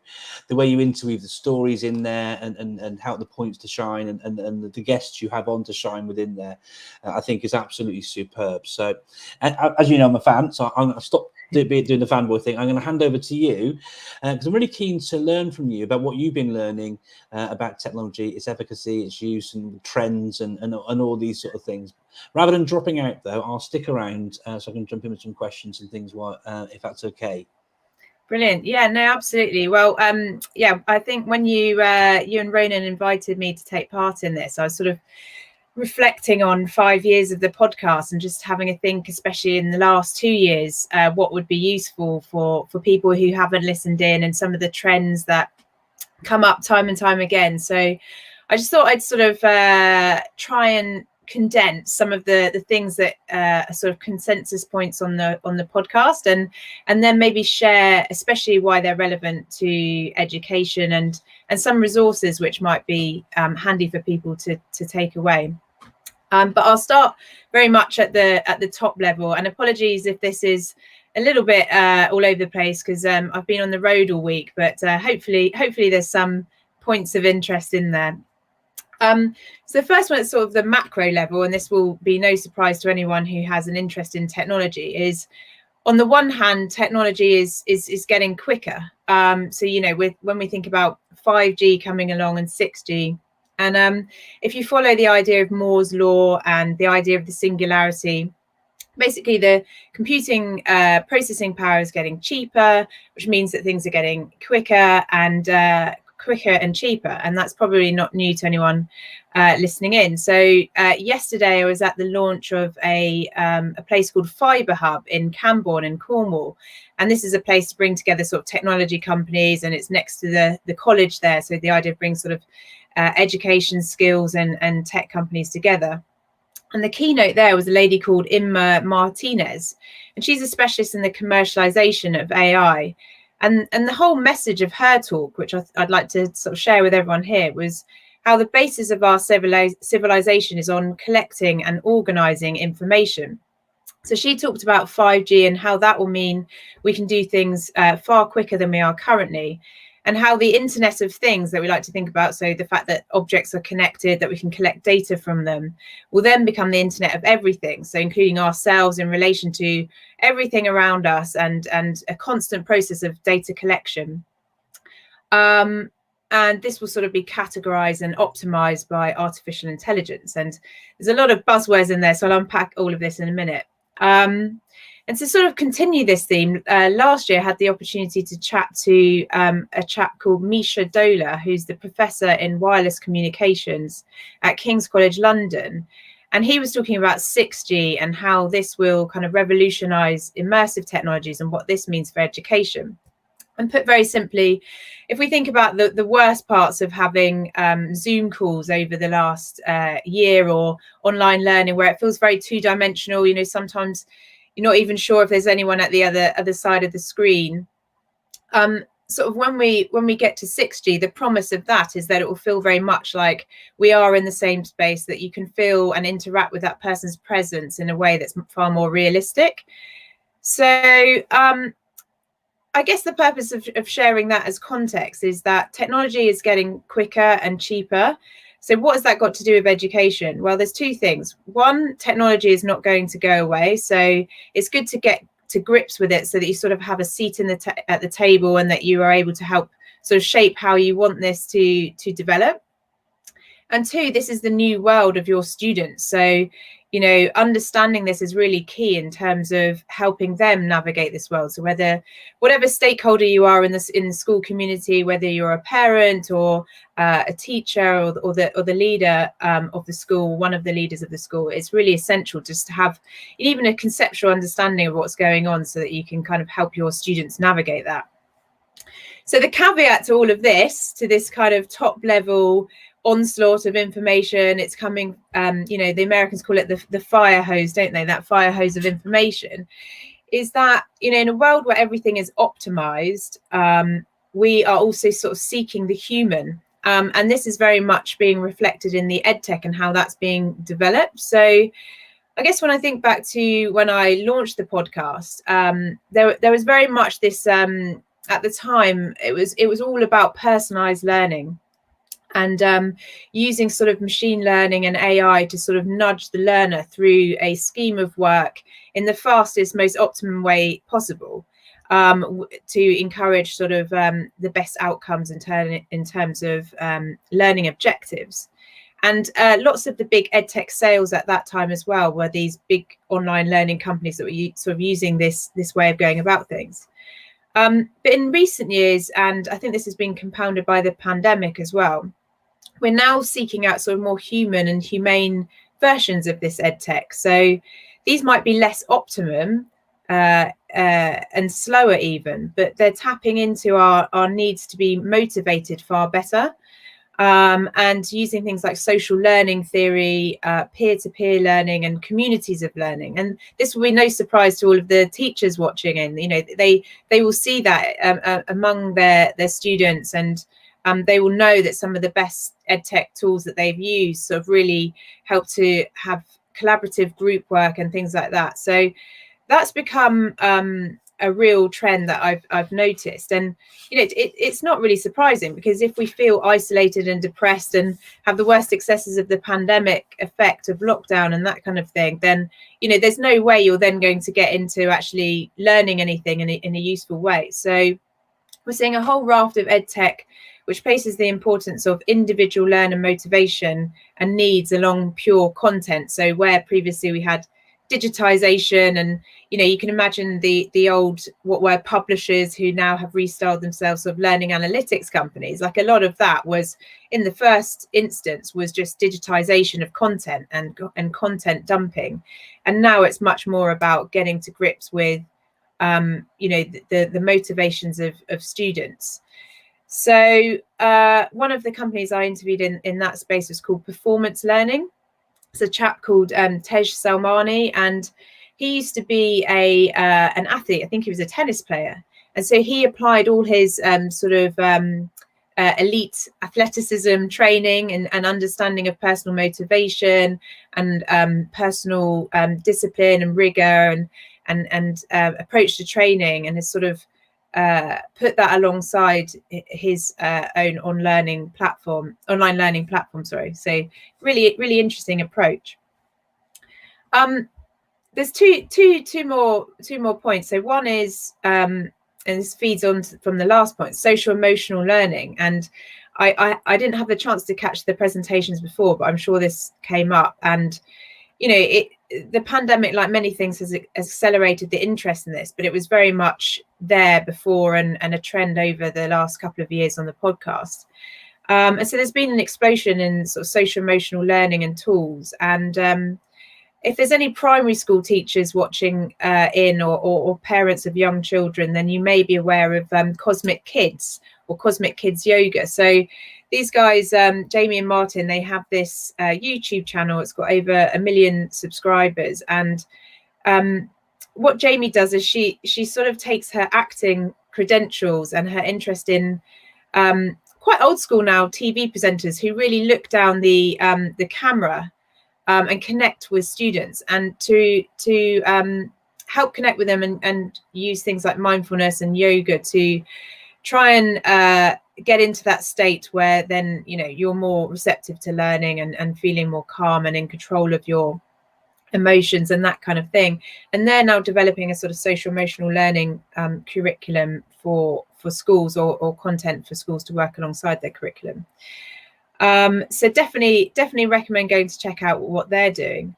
Sort of a bit later on, so after primary school, there's an organisation called Kahoot, and they're a really great, again, sort of mental health and well-being application, really underpinned by really rigorous research. So the guy there, Santiago, he's got quite a big name, de Osorno Garcia, is the former research associate at UCL, and he stressed the importance of unpacking well-being into all different types of things that we're battling with in terms of inputs and stresses. So these could be intrinsic or extrinsic.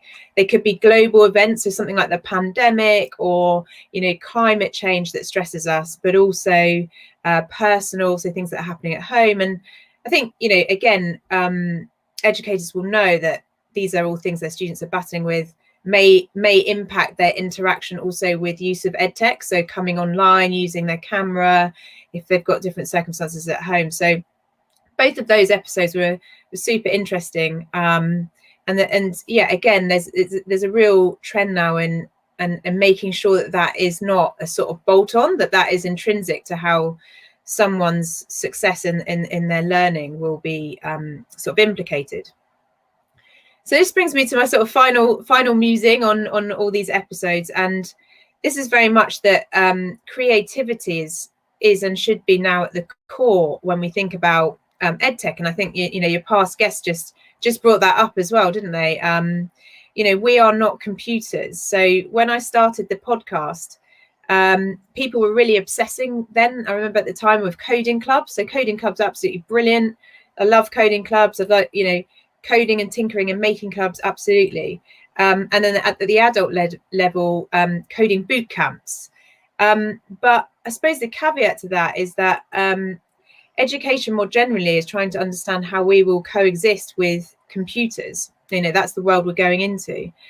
And trying to compete computationally with computers is just like a mug's game. Like you're never going to win in that sense. So I think what I'm hearing more and more about is, you know, moving from IQ to EQ, so emotional intelligence, using our creativity and bringing our tangential brains to the table. And this is affecting not only EdTech, but educational models. So, for example, Anne Carlisle is the current Vice Chancellor of Falmouth University, and she gave a really fantastic speech recently, which was talking about moving away from a traditional university model to one that puts creativity at the heart of everything they do, and also is aiming to create problem solvers, almost entrepreneurial thinkers. So it's more like an accelerator model. So MIT already do this, and they have technology as the driving force of what they're doing. And down here at Falmouth University, Anne Carlisle would like to do the same by 2030, but with creativity at the heart. This is also underlined in this idea of Moravec's paradox. So Moravec's paradox is the observation that artificial intelligence and robotics researchers, that contrary to traditional assumptions, reasoning requires very little computation, but sensory, motor and perception skills, so things that teachers will be fantastic at, require enormous computational resources. So I guess my message there is, don't feel threatened by computers. They're just here to do the sort of boring tasks for you. And, you know, when you're thinking about saving time or administrative tasks, think about really narrow tasks where EdTech can help, like a really defined problem where you can apply EdTech to help in that sense. And I guess just embrace the idea that change is ongoing, because it feels really warm and lovely to think, oh, the pandemic will be over and then we can all go back to normal. But unfortunately, like in this new world, just change is constant. And I guess that just goes back to the social emotional learning part of trying to take that time and restock, but going back out there and keeping at it. But yeah, those were kind of like the main themes that have come up. And I've got a few books and different things that guests shared, but they were just some of the main themes that I wanted to kind of go over and reflect on a bit today. No, thank you very much, Sophie. And what was nice, actually, in a Toy Story Woody's Roundup kind of a way, actually, what you've done, there are lots of touch points from everything you've shared there that have been drip fed through lots of the other presentations across the 2 days. So, for example, the idea of humanity you were sharing there was something that's hearts rather than brains was something that was being shared by Dr. Nilan Palmer earlier today. We had, as you heard, the session on SEL earlier as well. There's great comments in there. I was thinking, going off piste a little bit here, when you're talking about not trying to trying to compete with computing in terms of working things out and stuff. An activity I've seen that's really interesting in schools is where teachers use assistants like and I'll have to say it quietly, but your Alexas and your Siris of this world, your Cortanas and what have you, and they ask the students to try and beat the assistants at an activity. So it could be times tables, it could be conversions, it could be fractions, all sorts of different sort of mathematical and knowledge-based activities. Obviously, children love it. Who doesn't love a bit of competition? But as you say, more often than not, the assistant actually works. Have you seen through any of your, or heard from any of your conversations about how assistants like your Siris and Alexas of this world are having an impact or working within education? So you're talking about sort of voice activation and I mean, I think it's interesting. I think that maybe a year ago there was really high interest, wasn't there? I feel like it's dropped off slightly. I saw an interesting presentation about, I don't know, 2 or 3 years ago at a research ed, actually. Don't cancel me. And then it was a guy, and he was sort of saying how he used his I think it was an Alexa. I don't want to set off everyone's Alexas. To learn, he was learning German, so he just changed the language setting and was going back and forth in that way. I'm not sure in an average classroom how much that's being used. I think perhaps chatbots, so whatever system people are using, they are becoming, people are very much more familiar with those now. I saw a really interesting presentation yesterday.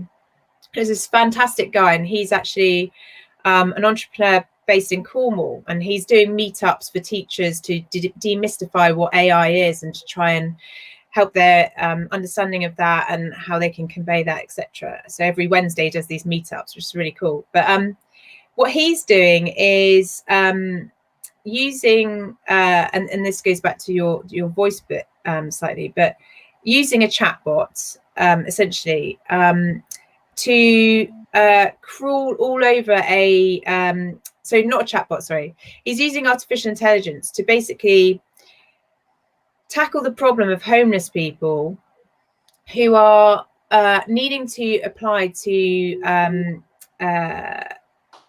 do their housing applications, but these forms are just like totally dystopian. So yeah, he's using AI to simplify the process, to use WhatsApp for those people if they want to go in the library, to input and then fill out the form sort of automatically. It's got nothing to do with voice activation, but I kind of had to crowbar that one in there because I just thought it's really cool. And I think going back to how we convey this to children, it's like, what real world problems can you solve? Because I think all too often technology is just like a fixed, finalized thing and a shiny thing, but actually it can make a real difference. So it's connecting those two things, I think, sometimes as well. No, I agree, and the propensity for technology to help us solve the problems of tomorrow is so important. But again, it goes back to the human side of things, because you need to be human to understand the problems, to then go away and try and work out how to solve those problems, don't you? Yeah, definitely. And I think there's a very intrinsic reaction that we've had to the last 18 months. We know now where technology has really, really helped us. And the most obvious one being, the fact that we could, in some instances, not all instances, continue to work, and we could continue to learn. However, there is that need to retreat and to let the brain relax and all of these things. So I think that experience will actually really help accelerate a better version of what we now want, and we know where the parameters of that are as well. So. No, absolutely. And linking back to your comment there about the gentleman who's developed the tool to help homeless people apply for their housing applications and things, having those like your little AI bots or your chat bots is so helpful. I remember seeing recently Aftab Hussain and his team at Bolton College have developed an ADA version where students can go up to a flat panel and engage and ask questions, and where is my lesson taking place, or how can I access funding, or how can I find this room, or so a whole customer service central point, which again just completely autonomous, run by this AI bot in Ada in there as well. It's just a great way of using technology to really help and facilitate and give people that opportunity to access information, but rather than just being a website or a FAQ on the college websites, that engagement, that ability to interact with someone, again, goes back to those points you're making before about engagement and recognizing the social emotional aspects of learning and all those things combined, doesn't it? Absolutely, yeah. And it means that there's not one poor person stuck in an office somewhere that's just getting completely stressed because they can't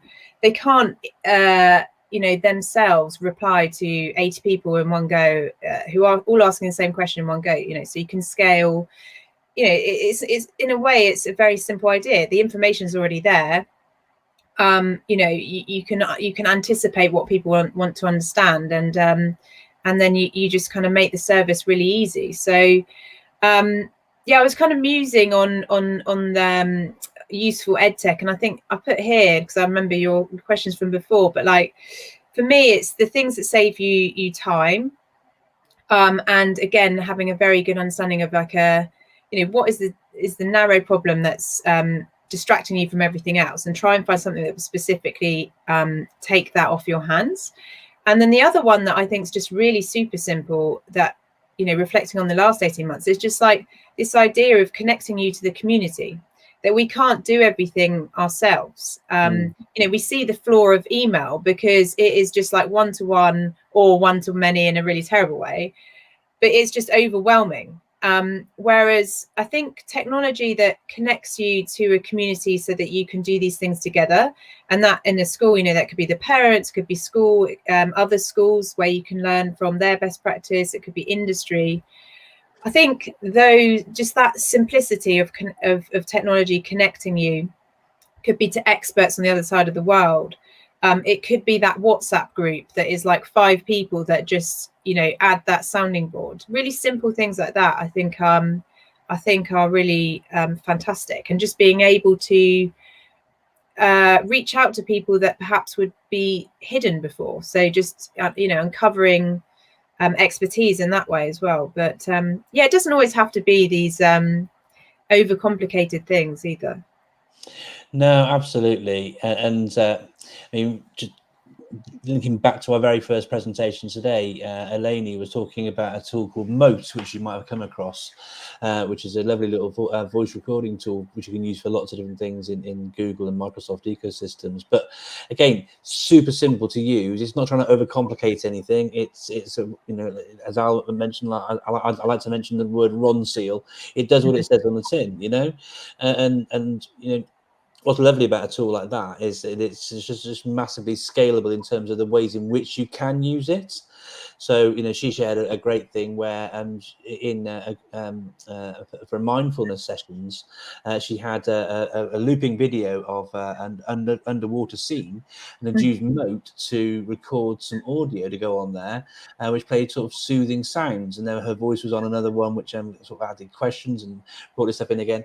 And that's not why the tool was made, but it's an unintended consequence and a use for it, which can be really helpful and linking through to what is useful in that particular in her school with in that setting with some of the youngest learners that she gets to work with. So that massively resonates with me.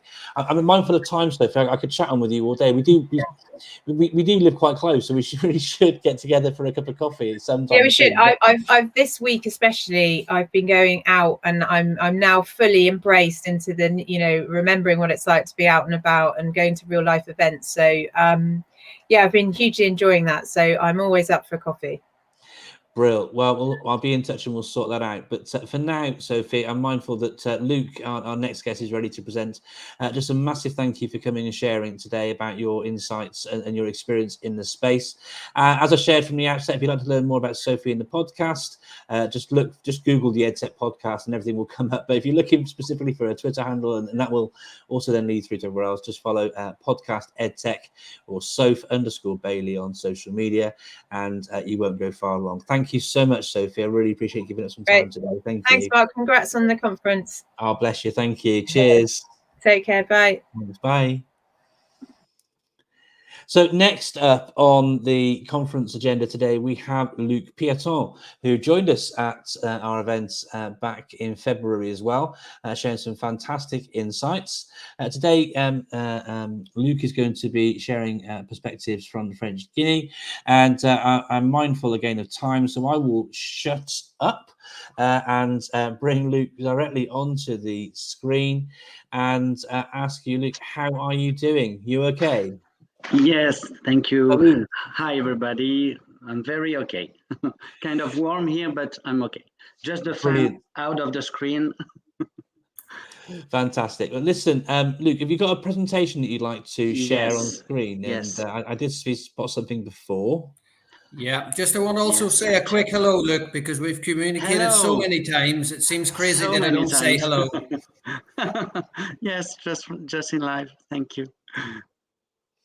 Can you see my presentation now? I can. I've just brought it up on the screen. So if you'd like to switch into, there you go, you're on PowerPoint. Brilliant stuff. And that is all full screen. You might like to just click the minimize button on the little floating thing down the bottom just to get full screen working. There you go. Sorry? When No, don't turn screen sharing off, Luc. Okay. Sorry. There's an option there which can just hide that little floating bar. So you could reshare your screen. Sorry for confusing me there. Sorry, my mistake. You could just pop that back up again. You were good to go. I should have kept my mouth shut. Let's share just the screen. And whilst Luc's bringing that back up again, if you'd like to follow Luc and learn more about what he does at Happy Learning, then you can follow Luc on social media at Happy Learning, as he's going across the bottom of the screen just there right now. Brilliant. That's all up now, Luc. I will leave you to it. Thank you very much indeed. Thank you. So, well, hello, everybody. I'm Luc Pieton, and I will give you some insight about French Guiana. So French Guiana is considered here as a small bit of Europe in South America. So the EdTech perspective in French Guiana. I will have a short presentation. So I am Luc Pieton. I was a former physiotherapist and due to a health issue, I had to stop my career and went back to the university and began a Master 2 in engineering, pedagogy, and e-learning modules. So I became an instructional designer, and I opened in 2019 a digital learning agency in the west side of France in Brittany. And we are specialized in e-learning modules, creating e-learning modules enhanced by neurocognitive sciences to optimize the learning process. And we also guide organization through digitalization. So why I landed here in French Guiana? I will explain it to you. The initial agency was in French mainland, and a few months ago I had a professional trip, and I met two new clients during this. and they were so friendly and the culture was so rich that I postponed my return back to France, and I stayed almost 60 days there, and it was just a dream to be there. And during this trip, I felt very intense positive signals, and so I decided to make the giant leap and to move there. Let me explain you a little bit of French Guiana. French Guiana, in fact, is bordered by Suriname and Brazil, and it's about 7,000 kilometers from French mainland. It's a fabulous melting pot, and that's why I'm very glad to be here. It is composed by most of 20 ethnic groups. So there are Creoles, the Chinese, the Brazilians, the Haitians, the Hmong from Vietnam, Laos, and China, the Amerindians, and the Bushinengue. They are from Africa and they fled esclavagism in the Amazonian forest, European, of course, and Surinamese. Why I created a digital learning agency there? In fact, this is the land, the everything is possible land here. All is to create it.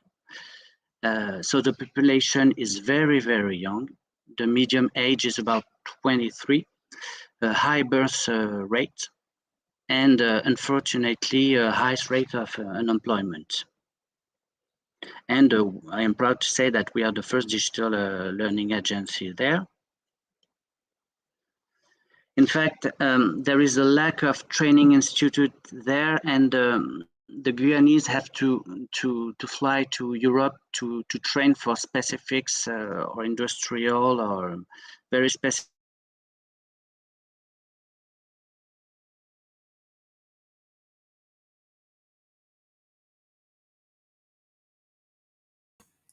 Hello, Luc. I think we have just lost you. Luc, you are back with us. For the population, all the population is gathered at near the shore at Cayenne, Kourou, where the Space Center is, and Saint-Laurent-du-Maroni near the Maroni River. And the rest, 96% of the territory is made of Amazonian rainforest. So we don't have to forget all these people living in local village, in remote local village. And the problem is, in fact, they have no fiber, there are no mobile network, and this is a problem. So there is some solutions like a satellite connection, but they are not really efficient. Sometimes we can catch the Surinamese network, but not everywhere. So it is a land of all the contrast. You can have a very technical space center in Kourou with fiber, and on the other hand, a river and people with no public service at all, no medical care, nothing like that. It's promising for the future, for the things to be improved, in fact. And speaking of that, I would like to highlight my last project, the last project we've been through. It's related to French Guiana University curriculum with Université de Guyane. It is co-created with Yannick Raffanel, which is the co-president of EdTech France Association and the CEO of SAS Blended Learning, and with the French association, which is called the Parc Numérique. And the association federates digital for all, especially in the French overseas territories. So it was an inspiring experience. And all the curriculum is focused on employability. So because of the employment, it's very important. It's a major thing to do for the future here. And the curriculum is focused on several things in the digital mediation, inclusivity for disabled person or person very away from digitals and you know ITs. And of course, adaptation to the Guyanese context, because there are some specificity here you have to take care. You have to take care about. So a good experience, and I can say what's on the pipe now. In fact, on the pipe we have to export and to adapt this curriculum for other French overseas territories. Maybe Martinique, Mayotte. So hand in hand with these partners, we will try to spread this curriculum the most we can. And I have another very inspiring project. In fact, it's about e-learning modules related to driver's manual. And it's for a disabled and fragile person, and it will be dubbed and translated into 8 languages, and including 3 languages, Amerindian languages. Of course, here everything is to be done. So I'd really like to develop EdTech culture here and uses of digital learning tools. And I think that's it. It was a little bit quick. I hope it is okay to follow. Absolutely, Luc. Really interesting. Obviously, it's a country that a lot of us would not know very much about. So interesting to not only learn about the country, but to also learn about the work you're doing there, the great work you're doing, and quite challenging work. And I love all the kind of updates that you share. With different time zones, sometimes it's a nightmare here. I have to wake up very early, but that's the way it is. I chose this life, and I'm very glad to manage my employees in the mainland.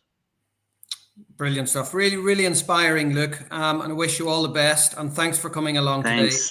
Yeah, thank you very much. Bye.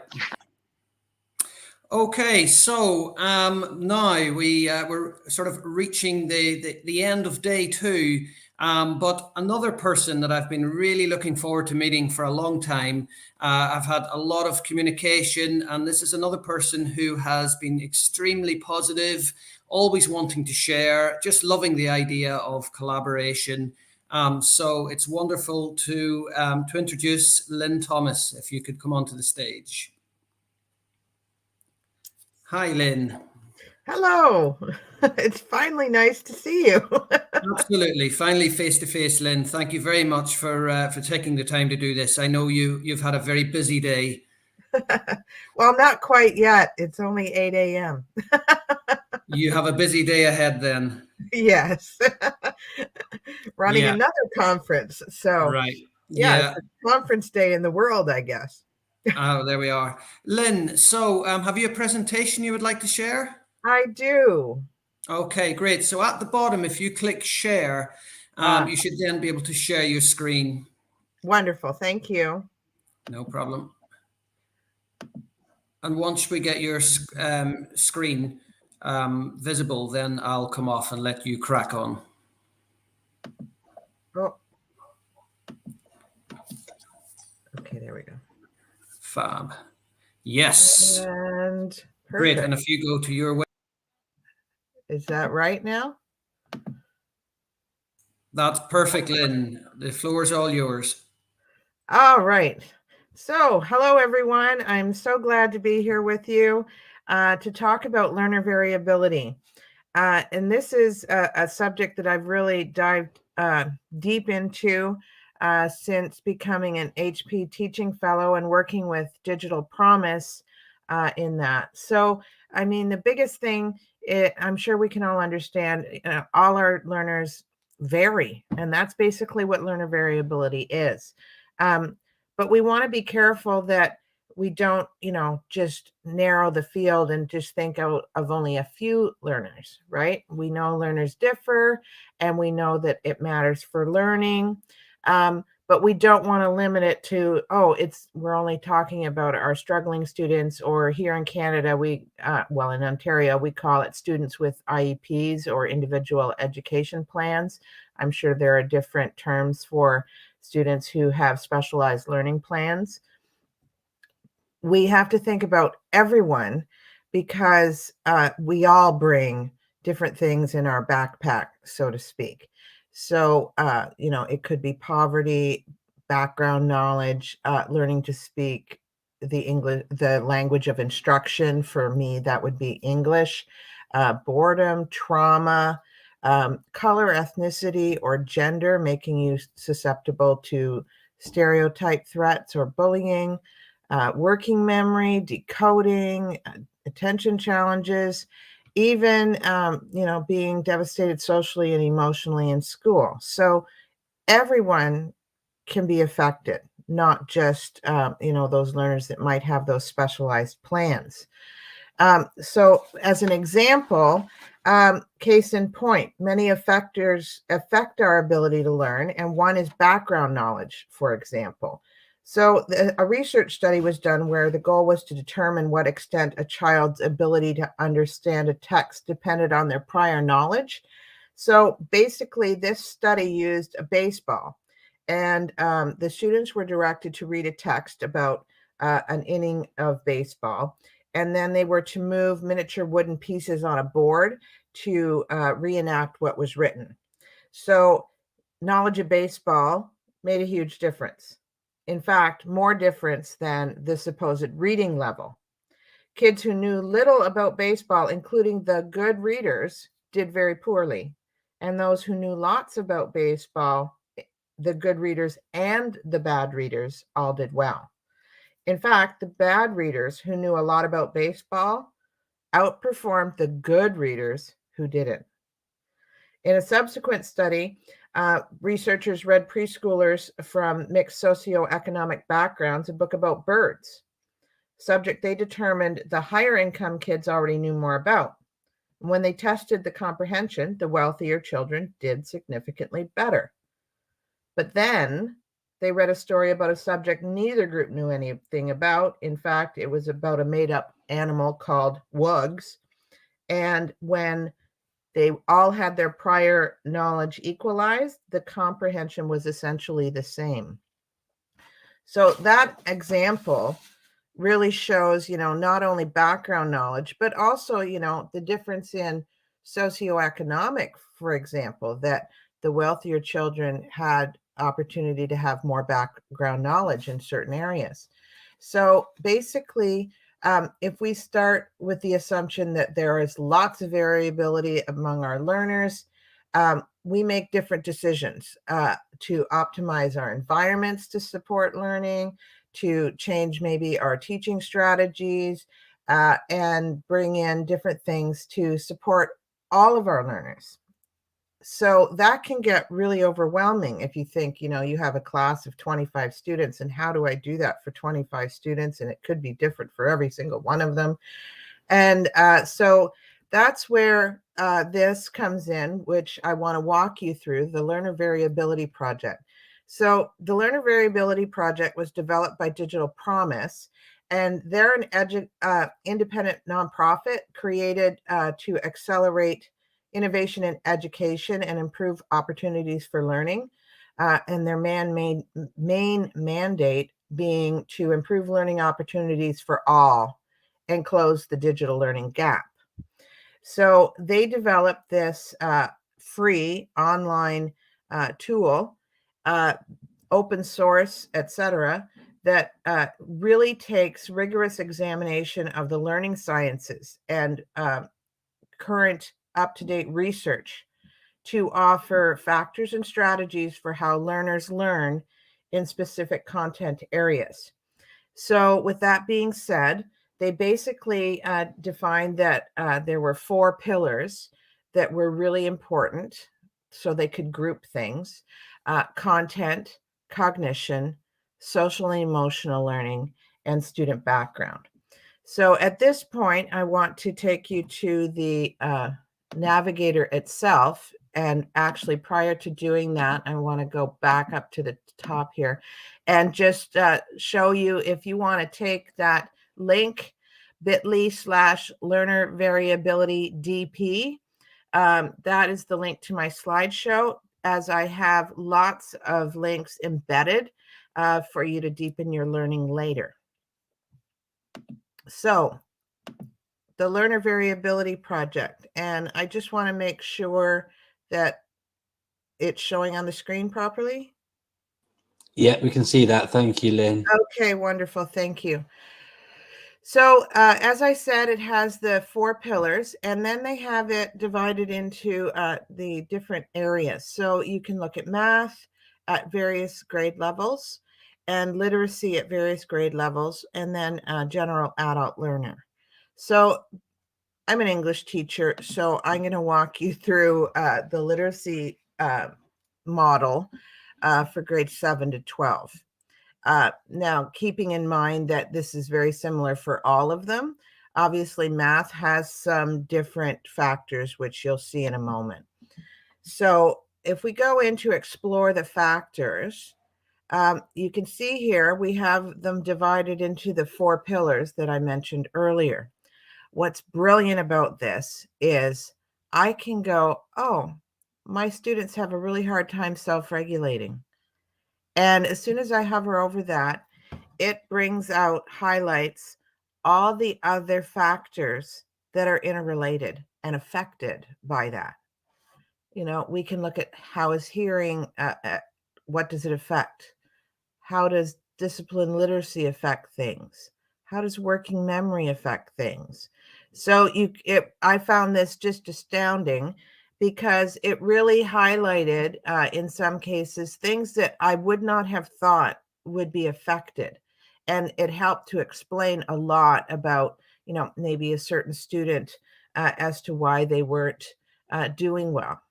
So I just thought this was amazing. So continuing on, you can click this certain factor, for example, and it takes you to a summary page where you can see it explains what self-regulation is.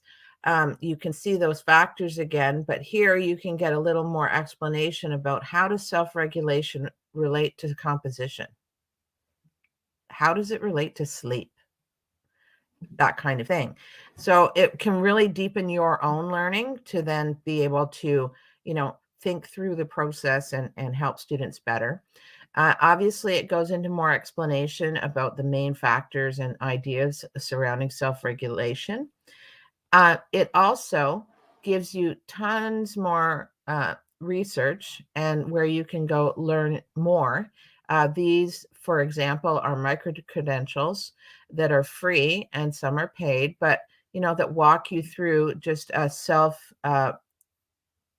self-modeled learning process. And I really like this, because if you go to this view measures and references, you can find more references if you want to go down the rabbit hole.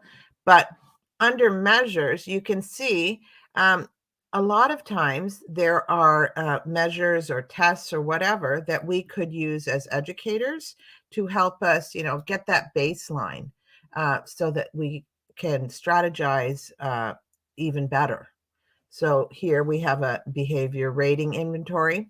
Sometimes the questionnaires are more geared towards, say, a psychologist, but a lot of times they're something that a parent or teacher could use to then help, you know, set a baseline and figure out, you know, exactly what we need to focus in on.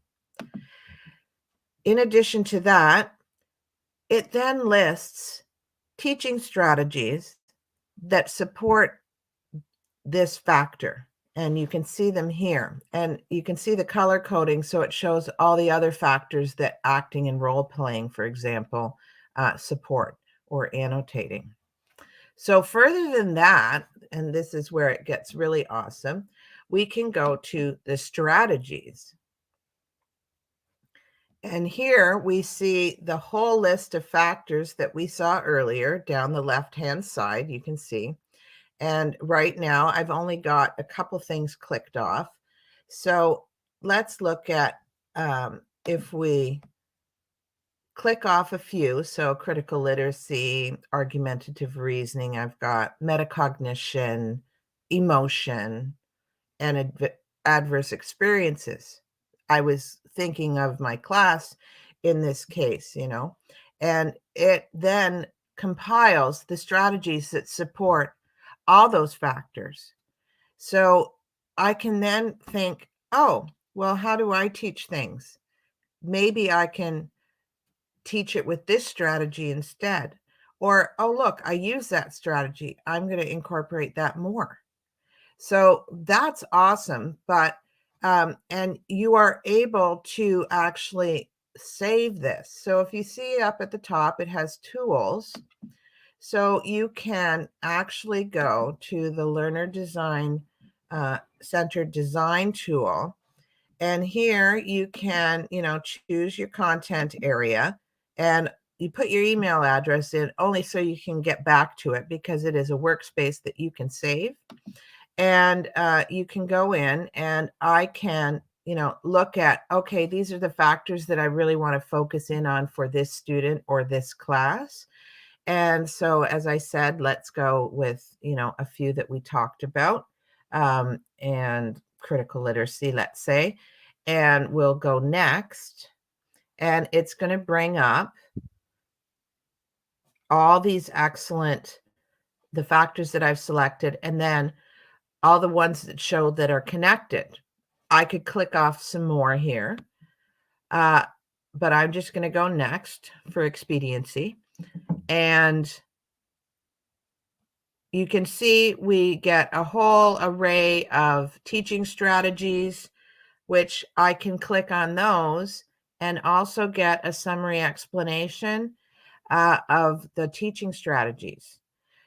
And it's just amazing all the things this tool will do. And I didn't even cover it completely, and I know I've gone over time. So I will stop there and just take you back to the one last thing I do want to make sure you see. Is similar to the similar to the factors where you could explore and learn more. I can go to here, let's have authentic audiences, and click on those strategies. And here, you know, we get an overview, but this is where it's really awesome, where you can see a video of this strategy used in the classroom. You can also, if you were a tech designer, and I think of what Wolfgang said earlier, you know, about the tool first or the strategy first. And I love this because it connects both, where you can see, you know, it highlights a tool that would really support this teaching strategy. And further to that, you get way more resources where you can see further examples of its use in the classroom. You can research why it works, the science behind that, and the other factors that are supported by the strategy. So I'll stop sharing now and just let you know that the slide deck does have a ton of resources in it and links to other workspaces and other information that you can dig deeper into. And I'll just write the link in the chat. Great stuff. Thank you so much for sharing there, Lynn, and resonating with our audience as well. John, for example, said thank you to you. Designing for a variety of learners is a real challenge, particularly for small startups. John's small EdTech startup, but he shares as well that Digital Promise Tool is so helpful to those designing EdTech for education. Felicia's just said as well, thank you. This is amazing. I see so many uses for this tool. Thank you so much for taking the time to come on and share with us today. And like Ronan, thank you so much for all your sharing and your positivity about engaging with global EdTech. Very much appreciated both from Ronan and from myself. So thank you for getting up early as well. I know it's 8 a.m. with you. Love being here. Thanks so much. Sorry about taking a little longer, but it's yeah, fine. dig into the link that I gave there, because there's so much more that I didn't even touch. So great stuff. Thank you very much indeed, Lynn, and look forward to hearing from you again in the future. Thank you. Thank you. Bye for now. Bye-bye. So that's it, everybody. Thank you so much to Lynn for sharing. The link is in the chat. I'll just bring it up on screen there as well now, so you can grab that directly from the chat. We're getting towards the end of things now, but as with all these sorts of events, it's always very important to say thank you to people. So first and foremost, I'll say thank you to all of our speakers. And working from the beginning, from the outset, we had Caroline Wright, Director General at BESA, sharing, Kobe Reynolds joining us from Australia, Buki Youssef from London, sharing about perspectives from her school and ways in which you can think about EdTech efficacy and so much more. Fantastic Q&A with Al Kingsley yesterday, sharing his insights. Thank you to him. Thank you to Angelita Balboa, who joined us, talking about using film in the classroom and ways in which you can use things like chroma keying to create inspiring stories and promote literacy and oracy. Fantastic stuff. Thank you to John Neal and to Buki for joining me on the panel conversation yesterday as well. That was expertly chaired by Ronan. Thank you to Ronan for doing that. Thank you to Ola Runola for joining us and sharing her perspectives from South Africa as well. Really, really great to hear from her. And then from today, thank you so much to Elainey Kiritsis joining us from Melbourne, Dr. Nilan Palmer from Hong Kong, Ollie Lewis joining us from all the way over in Abu Dhabi, Neeru Mittal, Gunjan Tomar and Vinita Garg, Mohammed Abba Hassan. Thank you to Al, Ollie and Wolfgang for joining me on the panel. Thank you to Sophie sharing her insights. I always love hearing from Sophie. You know, as I've shared already, I'm a bit of a fan of her work. Thank you to Luc Pieton, and finally thanks to Lynn. But huge thanks as well, going back to Al Kingsley for sponsoring the event with Classroom.cloud as well. You can, of course, find more information about Classroom.cloud and how it can help you with classroom management, safeguarding, and more by going simply to Classroom.cloud, where you can find out more about the tool there. My final thanks must go to my partner in crime, Ronan McNichol, who I'm going to catch not totally unawares because I'm giving a bit of a lead in time so he knows that I'm about to drop him in. But thank you to Ronan for working on this project with me. I love the opportunity to provide a platform, not just to share myself, but to allow others to share as well. I think we've done a great job over the 2 days, Ronan. And I'd like to bring in Ollie, but as with many things, real life does get in the way, and he's currently helping his wife in with some shopping and their daughter who's sleeping in the car. So you don't want to leave your daughter in the car in Abu Dhabi heat, do you? So, but I will do a big thanks and shout out to Ollie for his help in working behind the scenes and presenting and all those things as well. The final thanks must go to all of you. Without you engaging in our events and the work that we do, then we wouldn't have the passion and drive that we do to help and support and provide a platform for others to share and share ourselves. So from me, that's a big wraparound thank you to everybody. Thank you for joining us. We hope you found it useful. And lots of people have been asking, you know, can we watch this content back? Can we share it? So forth and so on. Absolutely, yes, you can. Simply go to YouTube and find our Global EdTech page there, and all of our videos and recordings from our last conference are all there as well, plus some other things like product reviews and other stuff that we work on at Global EdTech. And of course, don't forget to visit global-edtech.com and to follow us at global_edtech on all the socials. Well done. Great stuff, everybody. Thank you very much indeed. Ronan, did you want to have a final word? Yeah, just again to reiterate what Mark said, a huge thank you to everyone that tuned in, and look forward to running more of these in the future. Brilliant stuff. Thank you so much, Ronan. It's a real pleasure to work with you. Thank you very much. Thank See you at the next one. Cheers, everybody.